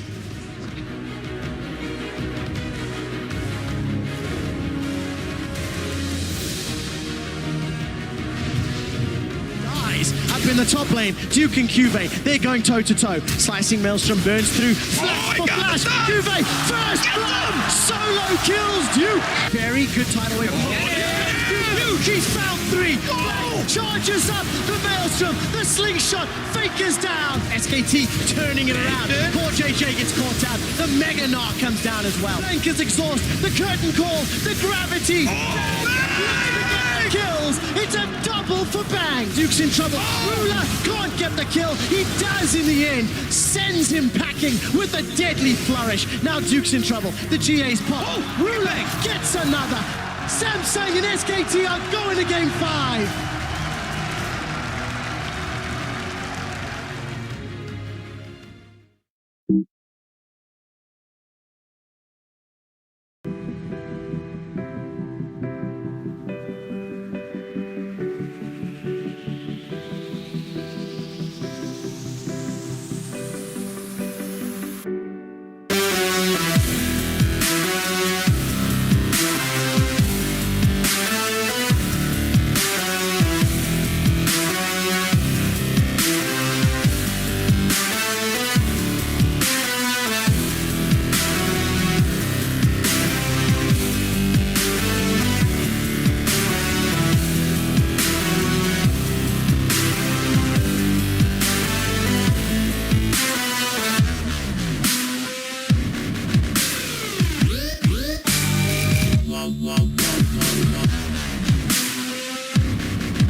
Welcome back to the 2016 League of Legends World Championship, where it's all come down to this. One more time into the breach, Samsung Galaxy or SK Telecom. Samsung have elected blue side, as is their want in Game 5. SKT have brought back Bengi. The most important champion select switch. They have chosen to put Bengi in. Because honestly, unbelievable series. And there is so much on the line here in terms of SKT's legacy, and you know how much Faker and the rest of SKT care about this because, I mean, to win 3 and 4 years when the sport is so young will mean they're going to be the greatest team in the history of League of Legends for a very long time. But Samsung can stop that with one more game. The beauty is, if Samsung do that, they will actually tie the number of world championships that the organization has with SK Telecom. It was a 2-year road, and we've told the story a bunch. Last year, they were 10th and 9th, then 6th in spring. Didn't even make very far in the playoff run. And when we've seen the player cams of Faker on stage, he looks visibly upset and frustrated with how the series has gone. Kobe, how does Faker and the rest of SKT now bounce back with momentum technically with Samsung? That late game poise, that discipline that we always talk about with this team has to show through here. This is where that comes to light. Game 5 of the finals. They showed it versus the Rocks Tigers, and they have to repeat here. Yeah, and I wonder if it's going to be another Orianna game because it can swing both ways. Either the fatigue catches up with Samsung and it's like the end of the Rock series where they lose the ability to flash the shockwaves, or have they wisened up to it and are very good at playing around it because it seems like it's less effective almost each game he plays it. I want to talk about that fatigue because these are some of the longest games that we've seen throughout the entirety of the World Championship. You know, 70-minute game, multiple 50-minute games. Fatigue with the finals, with the cup, with this crowd. And it's not just the time duration either. These are emotionally and mentally draining games. When you get to the 60-minute mark in games like that, and the decisions that you have to make, you know, the pressure of playing in Fog of War, having to juggle Baron versus Elder Dragon versus inhibitors, and what decisions to make that quickly, it takes a toll on you. It absolutely does. And you can see the man on your screen, Coma, running through his notebook, running through his options. We're just giving Bengi a couple of minutes to set up once he configures his play area. We're jumping into game 5. I'm going to put you guys on the spot. We're a couple minutes away from picks and bans. What would you anticipate? Because the question in my mind is Lee Sin worth banning or taking away from Ambition? That's a great question, because we just have to look at the last time that SKT was on that side of the map. They threw double jungle bans and a Rise at them. So at that point, I say it's not quite worth banning, because I'd still rather see Ambition's Lee Sin than Crown's Rise, but it really would just depend on their confidence level of Faker playing something else into Rise. Yeah, I don't think you can ban out the jungle currently. This guy also has an amazing Elise. He's received Elise bans before. I mean, these guys have deep champion pools at that position. The one place where I might see that happening would be mid lane. And as we talked about so many times, Faker's deep champion pool trying to attack the shallow one of Crown. Yeah, throw more bans at Crown. The game Put them all out. seen Throw them all mid mid-lane. lane bans, and he doesn't play Victor. Just throw one more in there. Leave some junglers up, actually. Maybe even give Olaf over. That would be super risky. Maybe that's a bad idea. But that's something that if SKT feels a little bit desperate after losing 2 games, they might look to do. To me, though, you know, consistently throwing multiple mid lane bans at Samsung, yet letting him have Crown, having Victor, which is the champion we It's a little confuse peculiar. with Crown, and keep calling Victor Crown. There's a reason, because he's played so many games on that champion.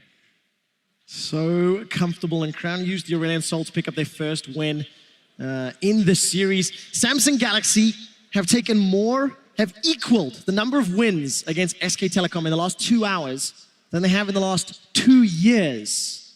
They've put back-to-back wins on the map.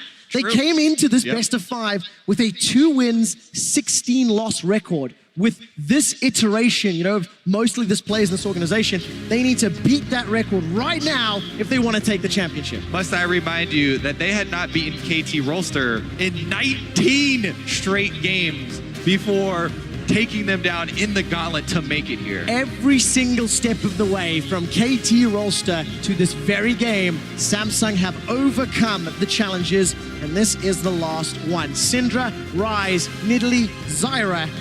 What is next to be banned? Olaf still up there. Something that we've seen a couple of times as well. Oh, I'm just so in awe of this series right now. But that is multiple mid lane bans from Samsung. And there is no way they can necessarily ban out the Olaf and the Lee Sin. Would be very curious to see if they ban the Olaf here with the Karma being banned already. It'd still be a pretty scary pick. I'm Throw the Victor. expecting Olaf Throw the ban. Victor. Make him play the Cassiopeia. Faker Orianna into Cassiopeia is a better matchup than Orianna into the Victor. Ooh. Still scared of the Aurelion Soul, though. Okay, but now there's a lot of priority picks available, and it's near insta-lock for that Olaf. That would be expected, as he has been banned so much and is the best jungler on the board. But the question would now be, with that Victor up, does SKT take it away with an early pick? Do they go something like Ashe Victor here? There's your answer. That's the strategy. Finally. All right, so what is the reply then? If Ashe Victor is now locked in, Either Crown tries to go the Orianna into it, but I think it's Cassiopeia. I think in all I honesty. think he does stick with you know, what he has been playing and go with the Cassiopeia as well. But again, I talked about it last game, but we didn't see many of the Ashe arrows from Bang flying towards mid lane, you know, which is something that they found success on before. Maybe they try a bit more of that instead of using the Ashe arrows in lane. Because SKT so often wins through the mid lane, Faker's pressure, taking down these early turrets, using that space to get wards into the jungle and play from there. And I do have to say, though, the early pressure of Victor isn't the same that he's been able to output on champions like Orianna. So even if it is Victor versus Cassiopeia, that's not a lane where Victor can take very early control of it, and it does change SKT a little bit. Oh! Top catch! It's so good against Ashe, too, especially. preventing the picks in the mid-game. So, pivot, melee supports. This is something that the broadcast talked about much earlier in the day, how they could be a pivot away. Double support bans. Triple melee here from Samsung, trying to charge through SKT to the back line. Very good you pick up on the triple melee there because they can stack things that are hard to run through right now. Trundle's pillar, nearly impossible. Victor and Ashe already very hard to charge through. So SKT's thinking smart here. And the Lee Sin kick should be used defensively.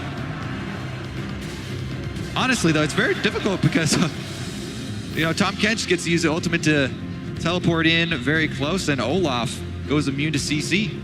Well, that will be the 4th time that CoreJJ has played this champion at Worlds.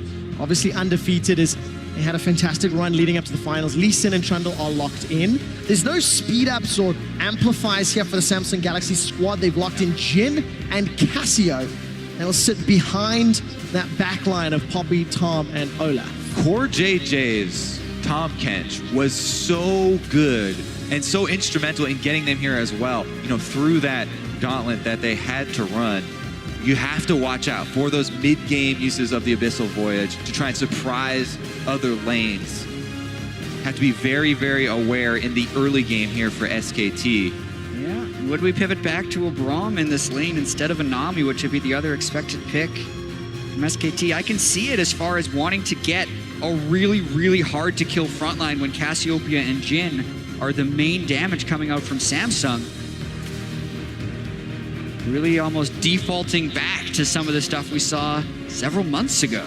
You gotta love the fact that this support AD carry meta, how it's adjusted and adapted throughout the course of the World Championship. The final game, a couple extra support bans, and we're back to Tom Kench versus Braum in the bottom lane. We've come full circle. We did it. This means you can't play more games in this. The circle is complete. Now who will win? The cycle of melee and range supports. Of course, the 2 bans didn't hurt. Now, what do we think about these 2 team compositions? It feels like there's a little bit more damage on the side of the Samsung squad, but a lot of utility on SKT. I mean, they're still very heavily focused on mid and ADC. Very evenly matched, these 2 compositions right here. They have almost exactly the same style. You have really tanky champions in the top lane, melee supports, AD and high damage mids, with physical damage junglers. They are so close to each other as far as overall style goes that it's really just going to be about who the better team is. In terms of lane matchups, early game, does that favor one particular composition more than the other? Because that was something that was very pivotal in game 4, and one great team fight broke open the scaling option that SKT had. It really depends on how good Bang's Ashe is against Ruler's Jin right here, because I think Cassio can shove in Victor, and early on the Trundle Poppy is the Trundle favorite matchup, so it's back and forth in a lot of different lanes. Definitely excited to see about the early jungle pathing as well, because the opportunity is definitely here for Bengi to storm once again back into the game when SKT need him most to save the series. Bengi was the big reason why SK Telecom took down the Rocks Tigers. Will he be a big reason for SK Telecom to win their 3rd World Championship? You guys know how to vote. It was down to 52% and 48%. Who takes the title? Who will be your world champion? Or will these most unlikely of underdogs in Samsung upset the defending champions and touch the Summoner's Cup? Unbelievable. The way that the legacies will be changed based on the results of this map. You could have world champion CoreJJ after this game. Everyone on Samsung, those players could call themselves world champions. Duke could win his 1st world championship. Faker and Bengi, their 3rd. Ruler's rookie year. So much. Yeah. And again, it's just that storyline that, both of these teams have very, very, very different backgrounds. But all of that feels in some way insignificant right now because of the context of this World Championship, because of the craziness of groups, the ridiculousness of Rocks versus SKT, and now Samsung have stepped up to the challenge. something that they were counted out from. They were not meant to do this by all logic coming into the games. The arena is dead silent right now in anticipation for this game to start. Ha! Proved you wrong. Now they start making noise. I agree with you as far as the early jungle paths go, though. Look at this. Both junglers actually doing buff starts because I think they're guarding against the big play from the opponent, trying to go and catch them at a second buff. We touched on this what feels like 5 hours ago, but technically Faker's Victor has a significantly better win-loss ratio than Crown's. Again, that helps being on a more winninger team. And we'll see how Faker handles Victor against what is considered to be the world's best Victor. SKT are the winningest team in World's history. Yeah, they have Yet all that matters is this one game. Exactly, and they've also lost more games at this World Championship than ever before. This is now their 6th loss was what happened last game, but still, just matters how many games they're able to win. Crazy to think that Samsung have lost 3 games to this World Championship to get to this point. A slightly favorable playoff bracket where they just ran through it. Faker this time round gets his hands on one of those mini Raptors. Yes, Faker versus the Mini Raptors. Success. He's technically 1-2. He's got a losing record against them.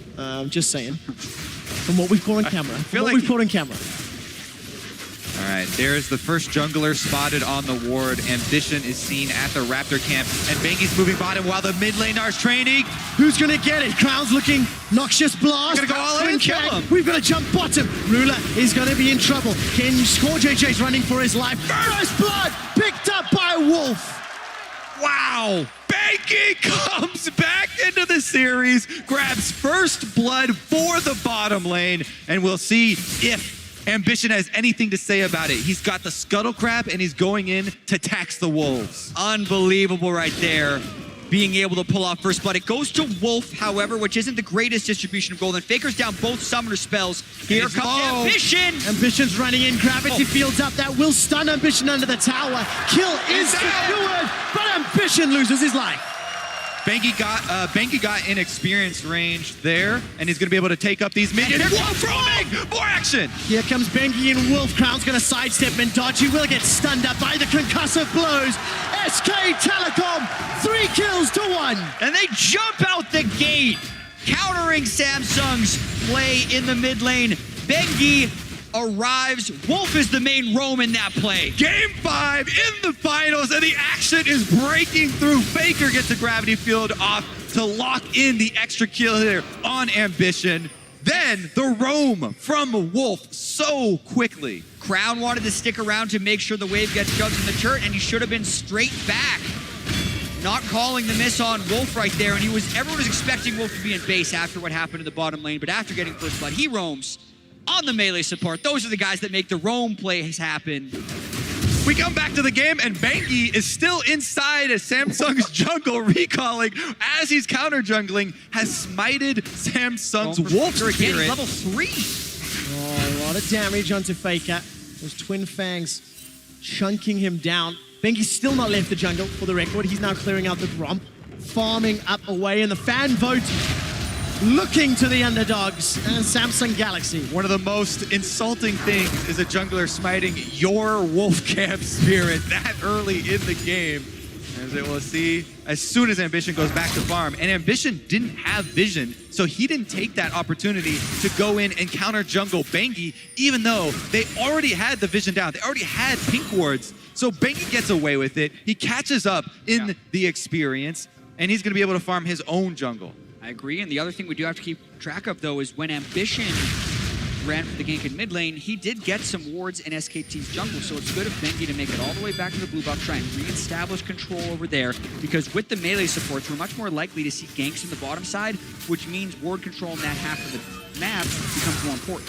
Talking about all those wards, there is a pink ward from SKT inside, just behind the Wolf Camp. Ambition moving closer and closer to it. We'll see how long that one does actually last. Duke was being pushed under his turret by Cuve. Cuve has just started to back away as Duke's completed that teleport, even on CS in those 2 lanes. And Ambition was seen by the Wolf Spirit. There was a ping there for SKT, so they know he's on the top side. He's actually making a play right now, kind of born of desperation, since there are no camps for him to pick. Even though the Wolf Spirit did see him, he goes away, he steals the Krugs, and he might go for the gank on Duke to burn the flash. So much counter jungling going on right now, and Ambition level 6 is an incredibly strong duelist.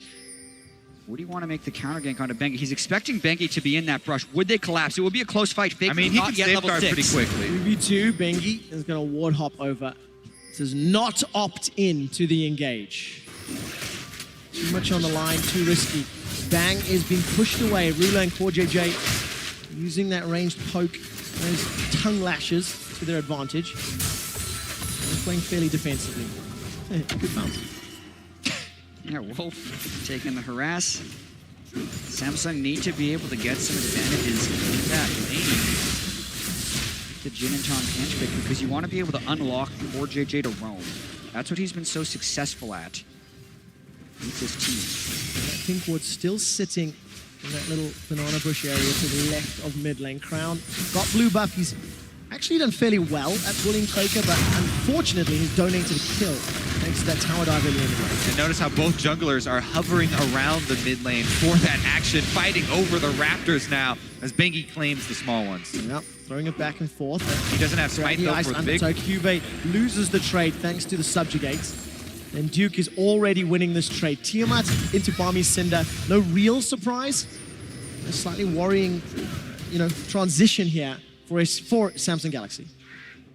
Welcome to the Toronto show on the top lane with that Tiamat. Unless they're sending people to game, he's going to be shoved in for the rest of it. Oh, sneaky play here from Bengi to try and steal this away under their nose. Back if he needs to retreat. A lot of damage onto Bengi. Crown's posted up for this one. Flash away. Curtain Call still in range. The miasma will block the movement. Curtain Call!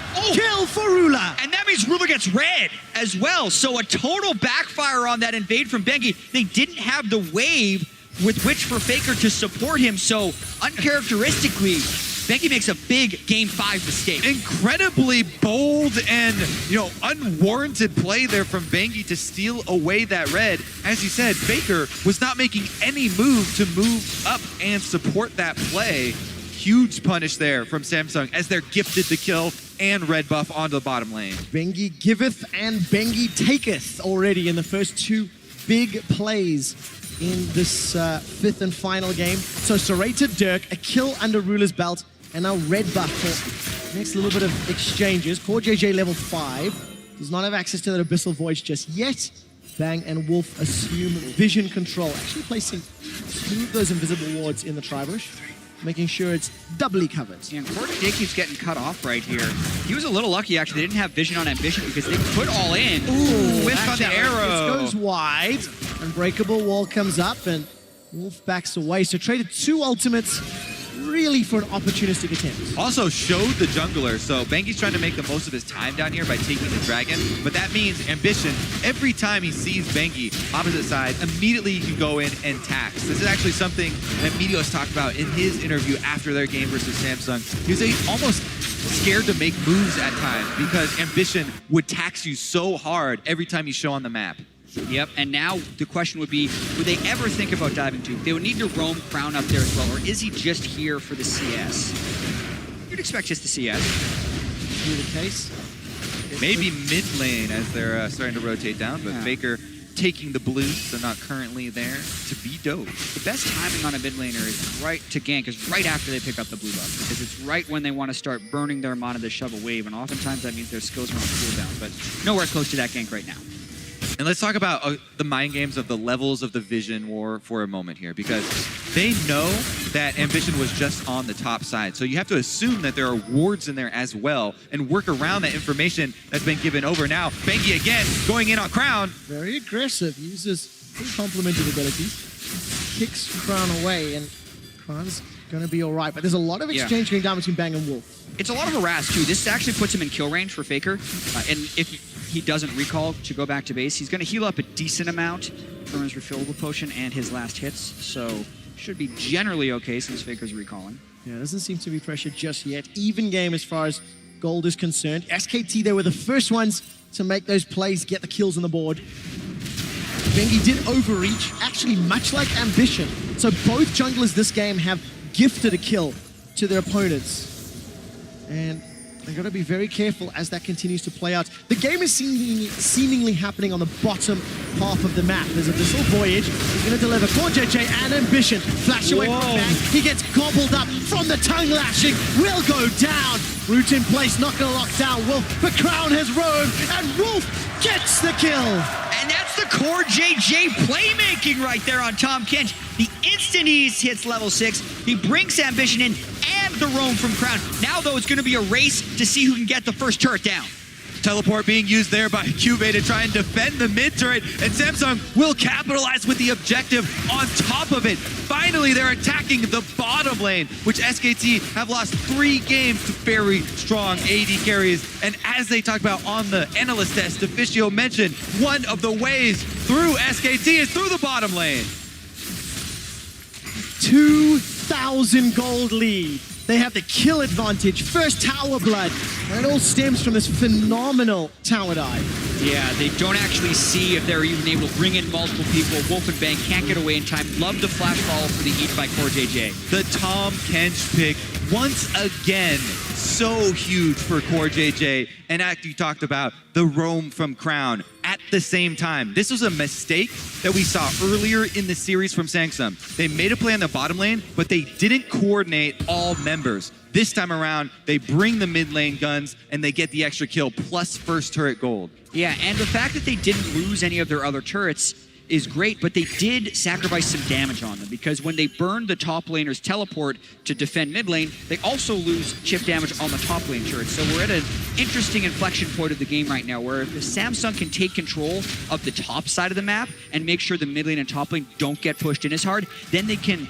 kind of negate the chip damage they took on their turrets and try and really expand this gold lead quickly. And now the real test is on SK Telecom. They've lost the 2 games. In game 4 of this series, they fell behind, but not this early and not this much. Samsung have now played more aggressively. Cuba's even putting a lot of damage onto Duke. And not in this way. All of the kills there went over to Samsung's carries. 2 for Crown and 2 for Ruler. The Jin loves getting so much early armor penetration with that gold. And he's definitely set up to make plays, but SKT looking to go on the offensive. CoreJJ is devoured. Ambition is here. Ambition's running in, teleport coming down for Duke. Cube doesn't have his available, but CoreJJ is already killed. Faker was there to join the party. Cube continues to pressure in the bottom inner turrets, and Bang's Ash Arrows have not been the greatest thus far. Well, he wanted to hit the arrow to stop Jin's ultimate, but Faker charging at your face is also going to cause him to pack up early and leave. Yeah, they definitely doubled down on that interrupt, but I will say this time it was SKT who was faster on the roam, and CoreJJ's aggressive play on Tom Kench is punished pretty well there by SKT to equalize those turrets. How fitting with these 2 teams down to the game 5, going blow for blow, play for play. Still though, Samsung with a slight edge.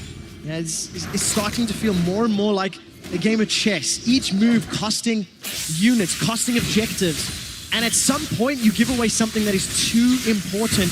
We're 15 minutes in. Which team will be the first? Because it's still dead even. And it's even more analogous to chess in this game because they picked kind of the same pieces. The super tank top lane, the physical damage jungler, the magic damage high DPS mage. Like, it's all kind of fitting together here for these guys to just try and outplay each other with a lot of the same tools. Crown throws down some damage onto Bengi as he escapes. Faker and Wolf defending that pink ward. Now, next dragon is Cloud. It's up in 40 seconds. SKT already have one. Now, with the also AD carry split pushing right now, yes, it's technically a 1v1, but the Tom Kench in mid lane has the ability to get there so quickly. With both top laners no teleport, the Tom Kench Abyssal Voyage play is huge, and they're actually pinging. Oh, Ruler's in trouble. Bang's gonna throw down the Enchanted Crystal Arrow. That gets the stun. Flash and heal used by Ruler. Bang manages to turn that one around. Bang gets the win. Interesting that the Tom Kench and Cassiopeia didn't decide to join that play. I think maybe because Ruler had been taken so low, they just decided to call it off. Oh, is this going to turn it around? They go for it now. Now they go for it. They delay. Well, here comes CoreJJ and Ambition. It's all about the long game. Gorgeous play. Bang will they get could right hit him. down. Man. Unbelievable. The patience on the Tom Kench right there, thinking that, oh, if they're not going to go the first time he goes aggressive, maybe he's safe. Wolf roams down to the mid lane. As soon as they say Wolf in the mid lane, they know they can't counter the Tom Kench roam. Beautiful. And SKT can't even take that mid turret. Now they've grouped up. Okay, Vision is being set up in the bottom half of the map. Dragon is an opportunity for SK Telecom as Duke is wailing away on the outer turret. SKT started this one off. It will be no contest from Samsung Galaxy. Instead, they kept their ADC and jungler up top. I think they should get that tower.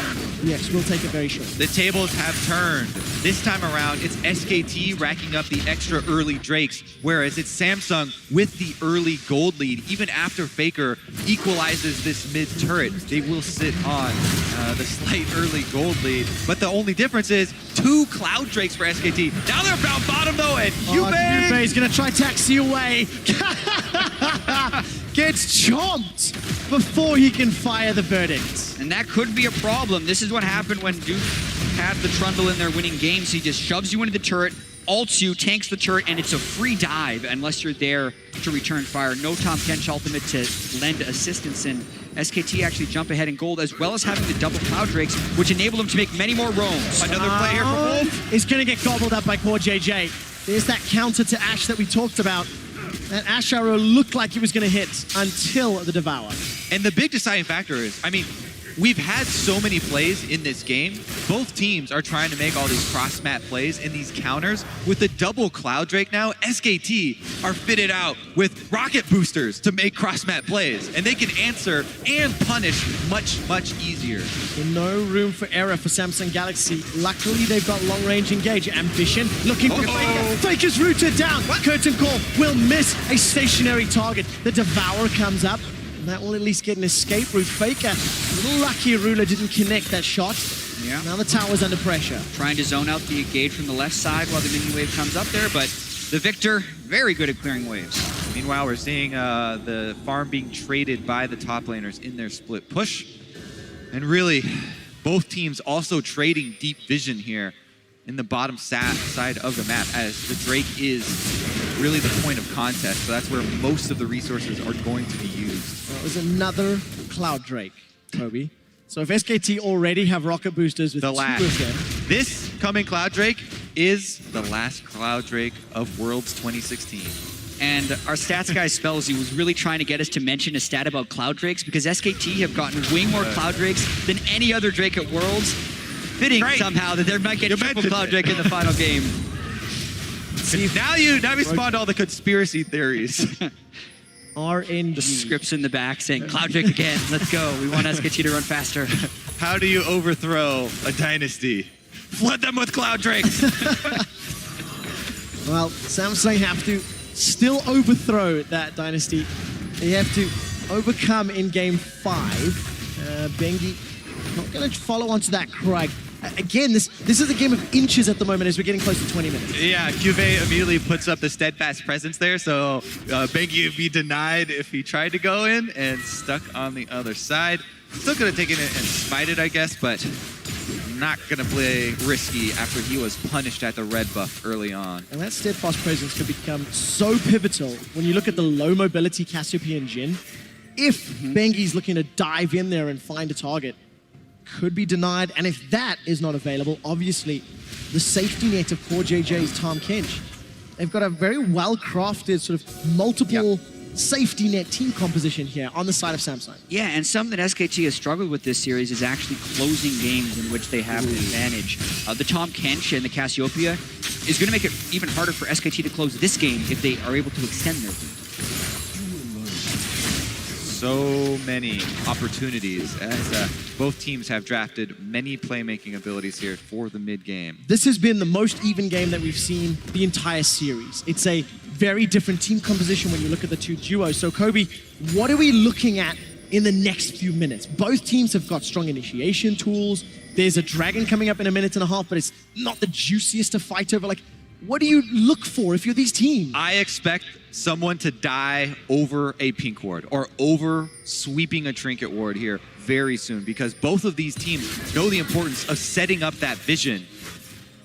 Yeah, I think that's how a Samsung player would die. If SKT dies, it's because Core JJ would come in with a friend on a Abyssal Voyage with Tom Kench, since we have a 1-3-1 right now. So either it's someone trying to clear ward, getting hit by an Ash Arrow, or someone in SKT going for an aggressive play and getting countered by Tahm Kench. Or a Jhin ultimate, which can serve a similar purpose to the Ash Arrow and landing the slows for the chase down. Now, another thing to keep in mind, because these team fights are very fun to theory craft.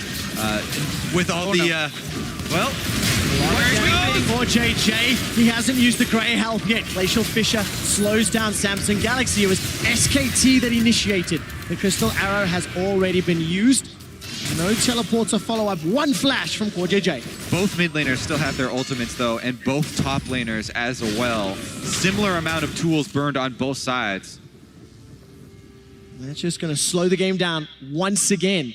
Samsung Galaxy jumped on as they're just trying to farm and clear out that mid lane wave. All right, so if we do see the engage, once again setting up those key tools for each team.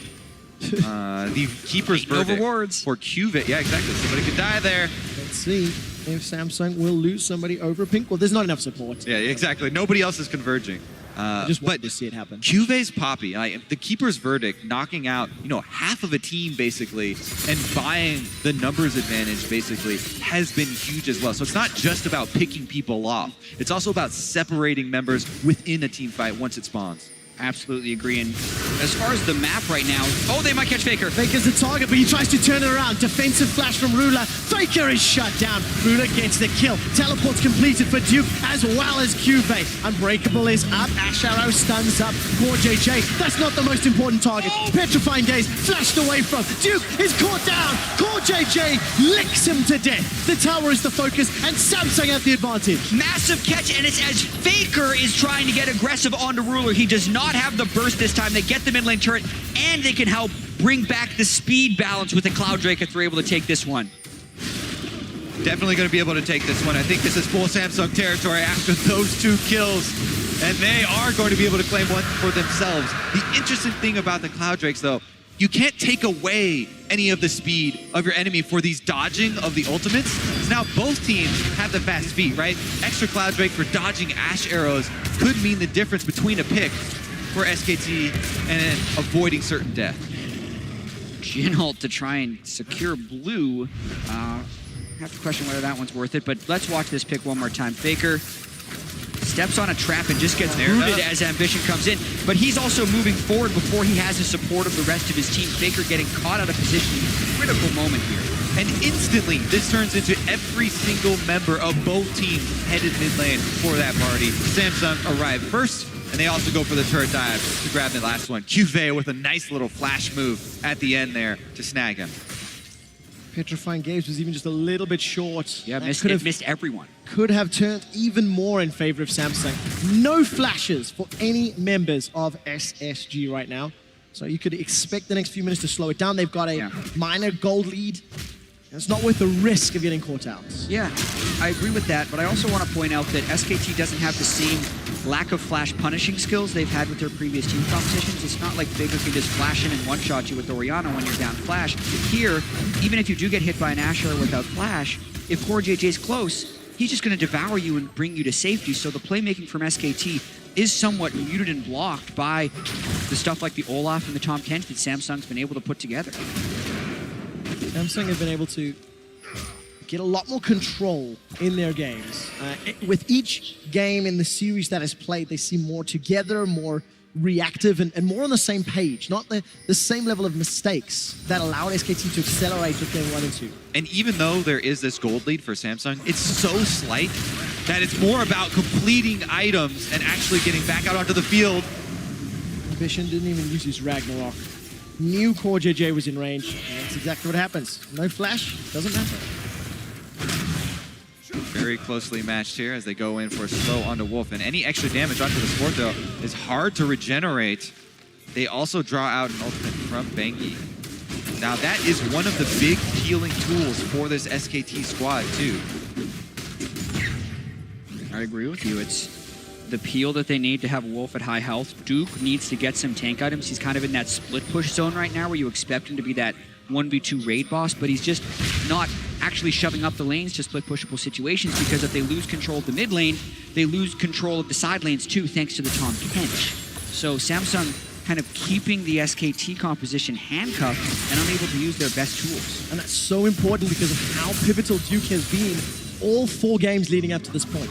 If Duke has to always think twice about an Abyssal Voyage delivering death behind him, it instantly gives advantage to Samsung because they're not under that much or as much map pressure as they have been throughout the course of this best of 5. And he's going to need to ward hop to safety. We'll get the pink ward. Taxi his way out. 26 minutes, Kobe, and Samsung. Still so close. Again, marginal lead, but it is a knife's edge. There's no real advantage with the kill on the gold. Because neither team's going past the river. Like, this is such shallow vision that is being fought over. If there is, it's the fact that so much of the gold here is focused on these carries for Samsung. Ruler on the Jhin, especially with the lion's share here. Yeah. His last 2 Jhin games have been pretty exquisite. He had 9 kills in their last victory, 3 kills here. And he shows why, you know, SKT in the beginning of the series prioritized taking it away from him. Then Ash slips through, and, you know, even though Ash had exceptional results in the semifinals, it was also a pick that was largely ignored throughout a lot of the group stage and quarterfinals because of the substantial nerfs that Ash actually had before Worlds. But still successful Ash plays, just not this game with all the tools they have to prevent the Ash arrows from hitting true and leading to kills. Taking a look at this river, Ruler and Cordio J backing out. Catching a quick glimpse there of Crown, and when Crown won in the semi-final matchup, he was talking about looking forward to the finals and how if Samsung were going to win, Crown would have to be able to go toe-to-toe and step up to Faker. I think undeniably he's done so this series. Has a solo kill under his belt, has not been bullied in lane quite like Ryu was. Just think back to the beginning of this series and how one-sided it started out, with SKT almost completely destroying Samsung and even having a big lead in that deciding game, where Samsung were able to stall it out 70 minutes. This has almost been a tale of 2 series. You wonder how Samsung was able to turn it around, down 10,000 gold in game 2 to now be up in game 5 against SKT. It's miraculous, and SKT was pretty much running a victory lap. We were talking about their legacies coming in, and it seemed like it was a certainty, but they messed up at the Baron Pit. Samsung capitalized, and they've just been on fire ever since. Will the Samsung legacy continue with a win? Will they be declared the 2016 World Champions? We're 30 minutes into the game. All of the summoners are now available once again. I ask the same question I did 10 minutes ago. Is the answer still the same? Vision and or initiation from these ultimates? Because nobody is playing risky right now. They're not trying to push an advantage. This game is always about vision and initiation, risk tolerance, risk versus reward, how well you execute those plays. With an Infernal Drake now being up, it's all about this lower Drake pit, but can they get a pick beforehand? The answer is no. That gives SKT the ability to move in for some vision. Such an important ultimate there, burned from Samsung for almost nothing, as SKT, you know, Wolf puts up the Unbreakable and they're able to weather the storm. Now they have a huge advantage. Their Ash Arrow still available to make a pick. Ambition Not the holding on Olaf, to though. as long as he can. Here comes Core JJ. Kick back. Ambition now throws down the Ragnarok. No Devour just yet, but this will GP behind them. capitalize on the Infernal Drake. Secured by SKT. Ash Arrow onto Crown. Core JJ eats him, then flashes away. Crown survives with his life. TP wasted and Dragon to SKT. Cuvée is still pushing in the top lane, and Duke does have teleport. He can easily go back to Fountain and catch those minions. So Samsung don't even get any map pressure out of that. That being said, there was a little bit of, you know, miscoordination from SKT there, as they, you know, half of them go for the dragon, whereas Bangi is using Flash Ultimate on Lee Sin to get a pick, but Bang is DPSing dragon, not there to finish off the kill. They do get the objective in the end. We can tell how tense it is for these players and how quickly they're making these decisions. Not even time to alert the other member. And you really have to just take your hat off to these guys. We've been 5.5 hours they've been in these chairs playing these games, trying to decide who will be the world champion. And with plays like that, getting the third Drake against Samsung, getting some of that late game scaling, but still not having the gold.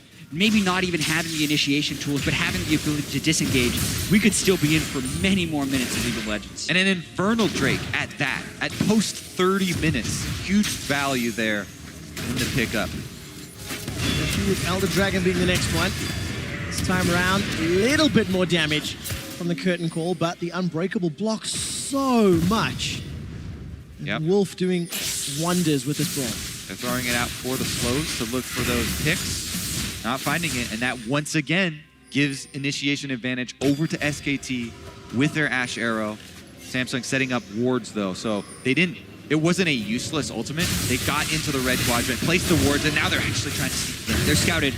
They are indeed. Hawk shot comes out. Abyssal Voyage was used, so I think 4JJ jumped over the back of the pit. Ambition, once again, holding onto that Ragnarok, waiting for the Devour. Gravity Field holds him in place, but SK Telecom never stop it. The amount of free vision that you get with those Hawk shots cannot be understated in this caliber of play. And I can hear it in your voice, Quickshot. This game is so tense right now. I don't know if we've ever had a more tense experience in a World Final. We have not. Correct. Maybe even in League of Legends, only because of what's at stake. It's a world championship right now, and we're 1,600 gold different 32 minutes into the game with matched team compositions that have relatively equal scaling. The entire year can hinge on a single moment. And the two people battling, it's like the prince and the pauper. You cannot be further apart in terms of their histories and their stories coming into this. SK Telecom on the verge of being defeated by Samsung Galaxy. Not even just the entire year of these two teams. The entire year of every team that's been eliminated from Worlds, all watching and waiting. Oh, Bengi going in for a little duel there with Ambition. Well, trading a little bit back and forth, gonna kill the invisible ward. Will regen. Faker's ghosting. Ash Arrow, where will it go? Bang, looking for the target, connects. They burst. JJ stunned out. Bengi is gonna kick him backwards. Core JJ's down. Teleport cancelled again by Cuvée. So big for them to also get the teleport out there in addition to the kill for SKT, and they're starting to close in. Now, Vision's still in favor of Samsung, so SKT, whoa. But I also wonder how much the history of this series will be in the back of SKT's mind. They started losing this series when they forced a Baron. Normally, when SKT gets a pick on someone like that, they are relentless with forcing Baron. Yet they scatter now. They go back to controlling waves. They don't even look at the Baron. Well, you have to do your homework here. You have to take step number one, which is clear out the Vision. That's just a support kill. It's a support kill on a Tom Kent who can Abyssal Voyage back to the Baron pit.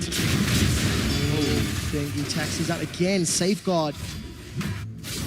Baron is the only thing these teams are looking at. With 35 minutes in, Duke is finally pushing down the bottom lane. It's the first time he's gone sort of past that river in what feels like 10 or 15 minutes. The threat of the engage from Core JJ has kept him at bay, and Core JJ, they get the wrong guy. Devoured and hit the wrong man. Whew. Oh yeah, that's what Tom Kench does. Yeah. That's what Bang is thinking. All right, they're not. Crown is really low. A lot of damage from the Chaos Storm. Core JJ is going to gobble him up. That will block the next few ticks, and it's coming apart at the hinges. SKT getting more and more and more. Olaf is incredibly useless without the ultimate and Ghost this late in the game. This team doesn't have extra speed for him, so Ambition is going to be waiting for those cooldowns to come back up before he can have any sort of meaningful impact in the team fight now. And SKT, these small advantages adding up and up. And you're wondering when they can actually spill over into a real advantage, because they actually, despite getting all the RAS, haven't controlled Vision at the Baron pit, and they're not looking to burst it down. It's actually Samsung who is pushing back up towards the mid lane because Faker's in the side wave. Well, this time around, Wolf is not there to block off the curtain call. The final shot from Whisper is being held a very long time, finally blocked off. Here comes Bengi, kicked back Ambition. There's no Ragnarok, loses his life. They've traded jungler for jungler. They only send Wolf away. Cubate's caught up on the gravity field, forced to flash defensively, trading lives of junglers and a few ultimates as well. And where will the advantages trigger over? Junglers trade their lives because Bengi walks through for a kick while taking harass. SKT with the much higher health bars. Yeah, and I would have thought that they would have transitioned down to the Drake after that, but they make a beeline for this brush to try and make a brush play on Samsung. not going to work, though, and they lose out on a bit of the time where they did have some momentum. From Ruler! He gets devoured by Core JJ's in so much trouble. Flashes away to safety. Curtain call not up, and Core JJ dies. Why were they so far forward? Ruler has done that multiple times, gets super aggressive when unnecessary. This costs his team tremendously. Core JJ sacrifices his life and Baron control. This could be where the advantages spill over. Cuvée does have a teleport, but SKT have Baron at half, and they have the vision control. Here comes Cuvée and Crown. Petrifying Gaze is available. It's now a 2 versus 4. Flash! Crown is in so much trouble. Concussive blows. Gets a Petrifying Gaze. That's just going to delay the inevitable. Crown goes down! Flash is in a line. The tension just overwhelms Samsung right there. It's Baron, it's 2 deaths, it's SKT moving towards the Elder Drake, or will they just take the dead Cassiopeia to try and get turrets? These players that are new to the championship stage and the critical moments, Ruler makes a mistake, Crown flashes in a line, and SKT punished heavily. No flash over the wall for an Elder Drake steal on the Olaf. Huge swing for the veterans SKT as they try and secure their 3rd world championship. Just a mistake. Look at this flash. Oh, straight line. He didn't want to flash out because that takes him farther away from the base, and he wasn't close enough to the wall to flash over it, but you still don't flash in a straight line when the Ash Arrow is coming at you, and SKT immediately transition there for the Elder Drake, and now they have their first real advantage of the game. 5,000 gold.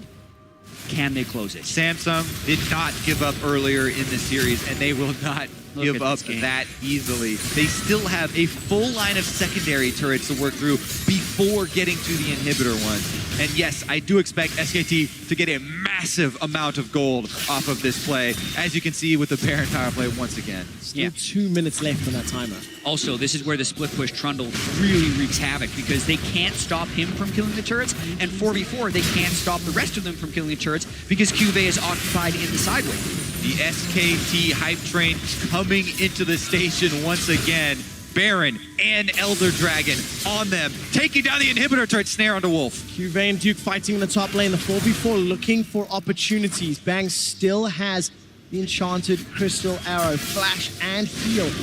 Two Samsung Galaxy will be looking to take out him or Faker, and it's just such a tough task. Crown's gone up top. 30 seconds left on this Elder Drake, so Samsung really don't want to get engaged in a fight, but they also really don't want to lose 2 inhibitors, so they might jump onto Bang. We'll take a look. Unbreakable Wills up on the front line. Ambition not going to use the Ragnarok or the Ghost. Curtain call. Down. Not going to be enough to really bother SK Telecom. Wolf sidesteps into the final shot. It still doesn't matter. Look at how disciplined SKT is trying to play right here. The curtain call comes up. It stalls their push. They actually lose the Elder Drake buff now and don't get any inhibitors down. Despite the 6,600 gold Baron power play, when you're dealing with the triple Elemental Drake Elder, that actually I think is a good hold from Samsung, but there's still now a large hill for them to climb back in. Definitely a Duke actually gonna have to flash that one, but definitely a well above average Baron power play here for SKT because the game was almost dead even when that mistake came in the mid lane from Ruler, and look how heavy the punishment is. Yeah. Never bet against SKT. Faker picking the victor away from Crown. 5 kills, max items before 40 minutes. Something he has done so many times this series. But this also means they can't let Samsung match him. They need to be able to use these maxed items to hammer home their edge. Seems to be the case as SK Telecom are once again grouped up, using their numbers advantages. Faker got poked. Hanging out in the bottom lane, trying to deal with that minion wave. No wards to teleport into, so even though Faker was running low, there's one pink ward, which all of SKT have already gotten away from. Samsung in a familiar place, down at 40 minutes. Down, but not out. Not quite yet, and they continue to play the defensive vision game, clearing out the wards, immediately moving into their own jungle. But man, such a heavy gold swing so quickly. Will they be ready for the extra burst damage? Like, that was such a huge influx of gold. You know, Guardian Angel advantages have to be accounted for. Quicksilver Sashes recently picked up. Bang also has that one available. Yeah, even the GA on Wolf. I want to think that Ruler needs to stay very far back. He has no magic resist on that Jhin, and Faker with the Lich Bane. Far back, you say, eh? Faker can one-shot him if he gets within flash range. That is what that Lich Bane Victor build does. Well, Faker's played on the front foot. Faker's flashed aggressively with ultimates all day long. Keep your eyes on Tahm Kench, though, because Core JJ can save a life. Core JJ can save the carries. He needs to do more than that. He needs to deliver someone to take a life. Core JJ cannot play defensively if Samsung want to turn this one around. The thing with the Core JJ ultimates at this point of the game is they either need to be at the end of fights or while SKT is split pushing. Because if you're going into a 5v5 with the Tahm Kench, you get wrecked on top of Victor's Gravity Field and Chaos Storm because you're actually just delivering free skill shot accuracy for Faker. Very difficult mode for Samsung to play right now. Juve is able to sidestep those skill shots. 42 minutes. You could feel and cut the tension in the air as SK Telecom are now looking to close the game out. They have not had the cleanest of wins. SKT have made mistakes. They've been caught out of position and they've overreached at times. And this is their chance to end this game cleanly because they have almost a full item advantage on all of their players. Everybody on Samsung still needs to fill in an extra item, but the longer the game goes on, the closer Samsung work to that point where they even it up again and have another good shot at a team fight. Yeah, and with the Baron coming up shortly, that's the moment where SKT need to kind of strike. Samsung's trying to get ward control, but this is where the biggest danger is going to be. This is the most likely SKT is here. You'd think to close it out and win their third world championship. Can they get the vision control? Can they get a pick if Samsung decides to stop them at Baron? And if they do get that pick, the game is likely over because they then have the Baron buff as well as dead members on Samsung. But they have to do it, and it's not going to be easy. Samsung still in with a shot. Baron is up in 20 seconds. Elder Dragon probably about 40 to 60 away because, of course, SKT took both of them one after the other. And we've seen a lot of split priority about which objective they want. Samsung this time around definitely wants that Baron buff. They've only got a single Cloud Drake under their belt. It is not going to be as useful to them. Baron has arrived. And again, the fight over wards leading into Baron once again will rage as SKT move in to clear them out, but crucially, Ambition got the Scuttle Crab, but even more crucially, has no ultimate for the team fight. Yeah, but no one to haste him either. SKT immediately turn for the Baron right now. Teleport This coming is it. in. Can't run For through the Cube. steal. The Baron's already secured. Taken by SK Telecom. Cube finishes off the TP. Turns around to try and help protect Ruler. Chaos Storm will allow Ambition to get his GA popped. And Faker with SKT, they get another kill. Beautifully done by SKT right there. Getting Ambition's ultimate and immediately going for Baron and then cutting off his charge. This is Game 5 SK Telecom, the winningest team in Worlds history, led by Faker, the greatest competitor to ever play the game. And they're Cassio closing trying in to the get a base. pick. He's not there to clear the mid lane wave.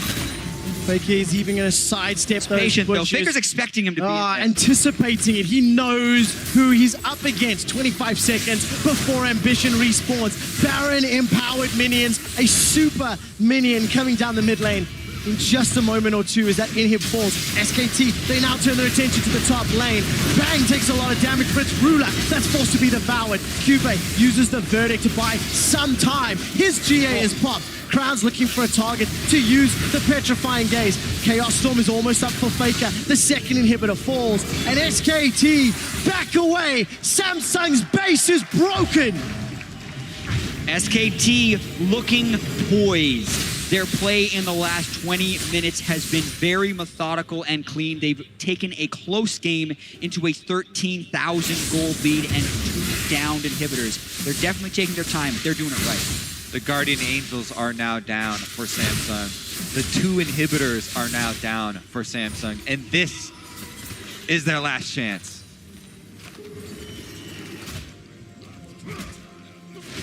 Yeah, very tense moment here. So SKT has the 2 inhibitors down, looking for number 3.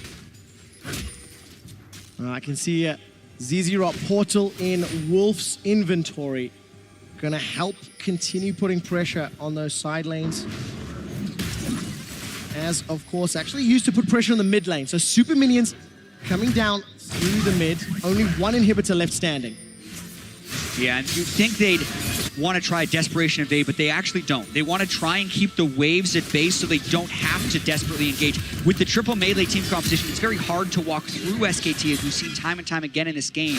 But with the Baron buff, the 13,000 gold, SKT are trying to push for the championship. And there's 3 extra lives on SKT as they look for their 3rd championship. 3 Guardian Angels up and available to the 1 of Samsung Galaxy. Cubase running away. Faker's chasing him down with the Chaos Storm. Bengi's not going to find a target as Core JJ forced to devour Samsung Galaxy. They're running away with their lives. And time is working against them. The minions are flooding in the base. SKT are knocking at the door. It seems so close. The super minions now onto the Nexus turrets. Samsung have to respond. Curtain call to buy some time, but it only connects onto Duke. Ambition's not used the Ragnarok or the Ghost just yet. Nexus turret is under threat. A 3rd inhibitor falls, and SK Telecom are doing this by the numbers. They're just not giving windows for Samsung to engage. The only way Samsung could have gotten a flank is if Cuvée walks around. Faker burns his ultimate to take Cuvée low, just so that's an impossibility, and they're very well taking down every single inhibitor. Now they turn for Elder while they're defending the triple inhibitors. Beautiful. SKT are waiting for the extra super minions to flood into the base while they take this Elder Dragon to return to claim their prize.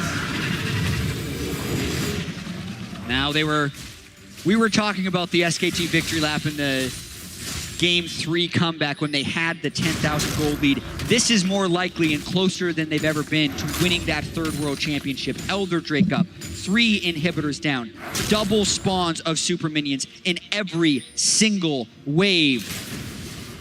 This would be the time for them to do it. It feels like SK Telecom know exactly how to play against Samsung's team composition. The arrow this time goes between the goalposts. Cube's under threat. Deadly flourish as Samsung are under pressure. This is buying time for those super minions to pour in, kick around. Crown's able to flash so he doesn't get caught, but Cube's down. And it's a war of attrition. They're just waiting for wrecking them in a fight. Duke flashes forward, chomps down to kill Crown.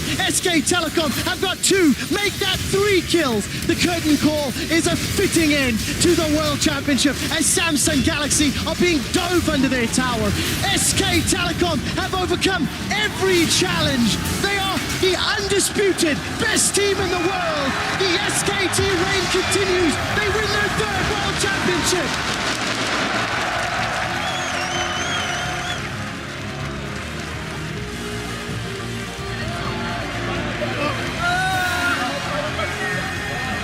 And you better believe the crowd's giving a standing ovation after that one. This was an incredibly hard-fought series. SKT had to earn this one till the very end. The way they played the last 20 minutes of that 5th game was incredibly clean. What an arduous journey it has been for this team. They had to go through RNG, the Rocks Tigers, and Samsung Galaxy showing up as the final boss for them. So incredibly close. And this year, I think more than any other, their experience shined through. They were never the best regular season team in the LCK. They weren't even the LCK champions in the summer split, but they are world champions. They peak when it matters. They prepare for the international tournaments. And SK Telecom had elation as much as relief on their faces at the end of that 5-game series. And so much respect for the players on Samsung Galaxy. The run that they have made this year is incredible. Yeah, they're going to be very disappointed because they were so close to that Summoners Cup, but I agree with you, Kobe. 2nd place in the world, and coming into this, a lot of people would think, hey, the finals happened in the semifinals, but Samsung made sure to take it all the way to the 5th game and push SKT to the limit. One last glimpse of the runners-up as SK Telecom hoist the Summoners Cup, your world champions for 2016.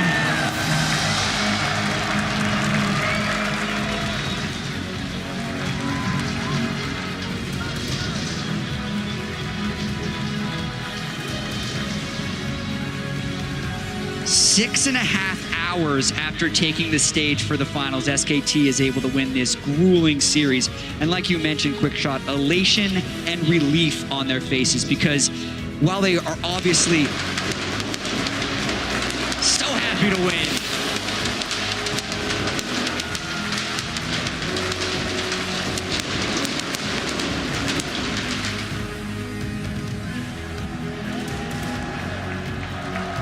SK Telecom have won every world championship they have entered. They are our first defending world champions. Their third title. They have won every international event they have attended in 2016. And they've had one of the most difficult regular seasons they've ever had. What an amazing team. What an amazing story. and what an amazing series this was as well. The relief from SKT being up so much after 2 games and then still having the mental strength to come back in that 5th game and play so measured and clean, and Faker as well picking the victor away from Crown and really controlling that game with that champion. Such an incredible achievement for all the members on SKT. Especially Bengi coming back off the bench. Yeah. In multiple Bengi, best of 5 series, saves the team. I saw these jackets earlier, and written on the back is World Champion. SK Telecom once again donned the title. Yeah, the 3rd time they're going to win this championship. You can see how much this means to them. Bengi as well. Just this guy, SKT, struggled in so many games where he wasn't playing, but 6-1 in the games he played from semifinals to finals. And as we said so many times, the importance of the team game. Yes, Faker is the all-star. He is the leader, but Bang and Wolf as well, now returning champions. And Duke gets to raise his first. That is some of the most emotion we've seen from Faker all day long. From his stoic villain-style entry at the beginning of the show to some of the disappointment to the losses in games 3 and 4. And we heard him saying, with all of the trials and tribulations of 2016, anything less than a victory would be disappointment. Coma, also the winningest coach of all time. And as you can see, SK Telecom meeting League of Legends co-creators Brandon Beck and Mark Merrill on stage to congratulate and receive their World Championship medals.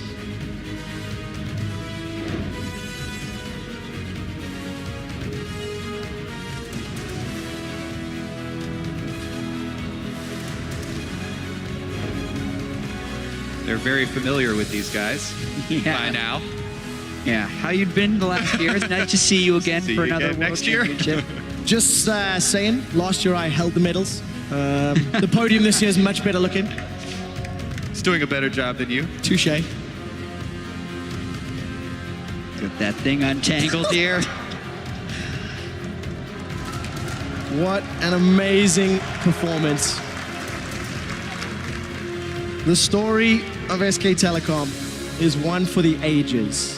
Yeah, and we talk about legacy. I don't know how long it will take for another team to try and win 3 World Championships. We were saying beforehand how hard it is to win 1, let alone no one had even made Worlds after winning 1 until SKT did it this year. And now suddenly they win 3 in 4 years. They definitely go down in history.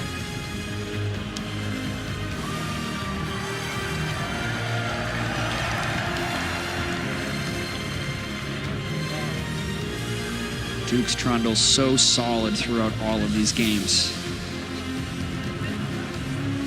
And just incredible when you take everything into consideration. We talked about the players sitting on the bench. We talked about the meta changing, the substitutions.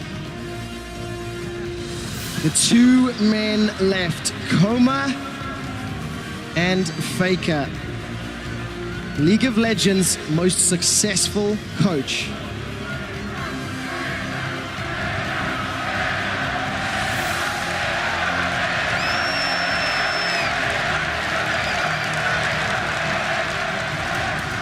Faker earned it.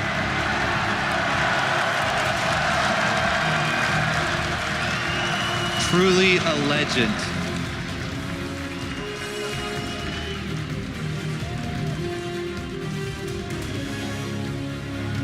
This was their hardest fought victory. As we head down on stage, where Shox will be talking to SKT.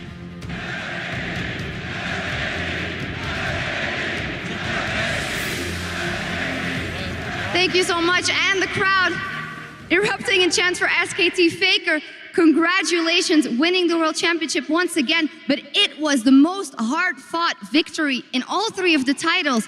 How much did it take out of you and out of the team, and how much experience to finally bring it home here tonight? 페이커 선수 우선 3회째 우승을 축하드립니다. 하지만 이번 결승전이 아무래도 지금까지 치렀던 결승전에서 가장 힘들었을 것 같은데 이번 결승전을 치르면서 어떻게 본인 자신과 팀원들이 같이 힘을 내면서 결승전을 이겨냈는지 말씀해 주세요.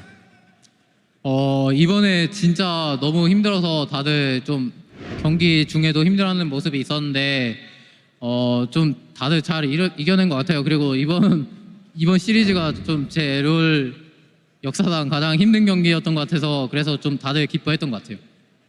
I think this series was the most difficult series of my entire League of Legends career. Like we were really exhausted, and throughout the game, all my teammates were not in a very good state. But I'm really glad we were able to come over it. Yeah, as you say, you had two great games and then the momentum seemed to change. Why do you think the momentum changed during Game 3, and how did you get it back in favor of your team? 이제 1, 2경기는 다 이제 이기신 뒤에 3경기에도 유리하게 경기를 하시다가 갑자기 경기의 흐름이 바뀌었는데요. 어떻게 하다 세 번째 경기에서 그 흐름이 바뀌었다가 다시 한번 그런 승리의 기운을 5경기에서 가져올 수 있었는지 말씀해 주세요. 저희가 1, 2경기도 좀 그랬지만 3경기 때도 좀 실수가 많았고 또 그때 발언을 하기로 했었는데 그게 좀 저희가 다 같이 판단을 못해서 그런 결과가 나와서 뭐 근데 좀 이제 저희가 5경기까지 가면 좀 집중력이 많이 좋다 보니까 5경기 때는 잘 나왔던 것 같아요. So even though we made some small mistakes during game 1 and 2, I think our biggest mistake at game 3 was hitting the Baron. I think it was a team mistake, but by getting to game 5, we were able to stay concentrated and stay on our game. So I think that was how we were able to win the whole series. And you won the championship in 2013 at the very beginning of your professional career. You stood right here, you lifted this cup, and you won your first world championship. Now a lot of time has passed, you've accomplished so much. What does it mean for you to do it again here in Staples Center with Bengi by your side, with Coma by your side, and lift another trophy? 여기 이 스테이플 센터에서 2013년도에 페이커 선수의 첫 롤드컵 우승을 이뤘었는데요. 이 장소에서 다시 한번 뱅기 선수와 이제 꼬마 김정희 코치님과 다시 한번 소환서컵을 들어올 수 있는 이 소감이 어떠신지 말씀해 주세요. 진짜 3년 만에 와보니까 그때랑 거의 바뀐 것도 없고 그래서 많이 익숙한 기분이 들었고 또 그래서 저희 팀원들이랑 같이 우승하니까 뭔가 좀 되게 이상한 느낌이 드는데 좀 표현하기가 어렵네요. It's really hard to explain in words. Like when I first came to Staples Center, even though it's been 3 years, it just felt really familiar and it felt really good. But winning this tournament once again with my teammates, it's a great experience. I can't really express it in words.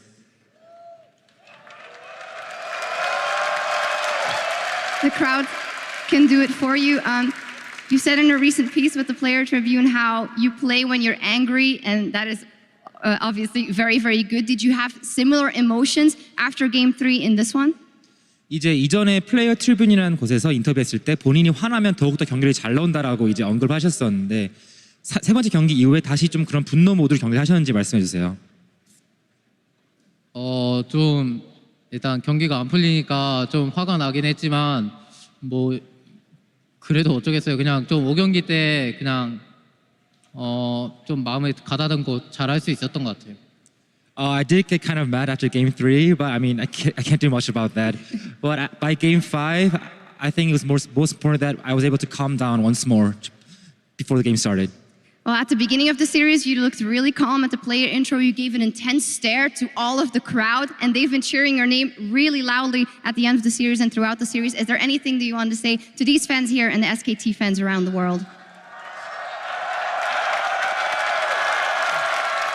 이제 오프닝 세레모니 때 이제 매서운 째려보기를 이제 카메라한테 시전하시면서 이제 강렬한 인상을 남겼고, 이제 경기 끝났을 때도 많은 팬분들이 이제 페이커넛을 연호하면서 많은 응원을 보내줬는데, 지금 이 인터뷰를 보고 있을 현장 팬들과 이제 많은 팬들에게 한마디 말씀해 주세요. 영어로 해주셔도 좋고요.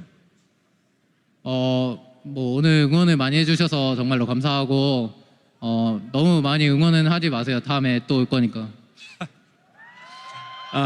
Thanks for cheering us, but don't cheer us too hard because we're going to come back anyway. Oh. There we go, and we'll be looking forward to it. We'll also be hearing from some other members of SKT later, but first, you can lift a cup, you can do a victory lap with your teammates and celebrate all you want because you guys did it again one more time, won the Summoners Cup. Ladies and gentlemen, one more time for Faker and SKT.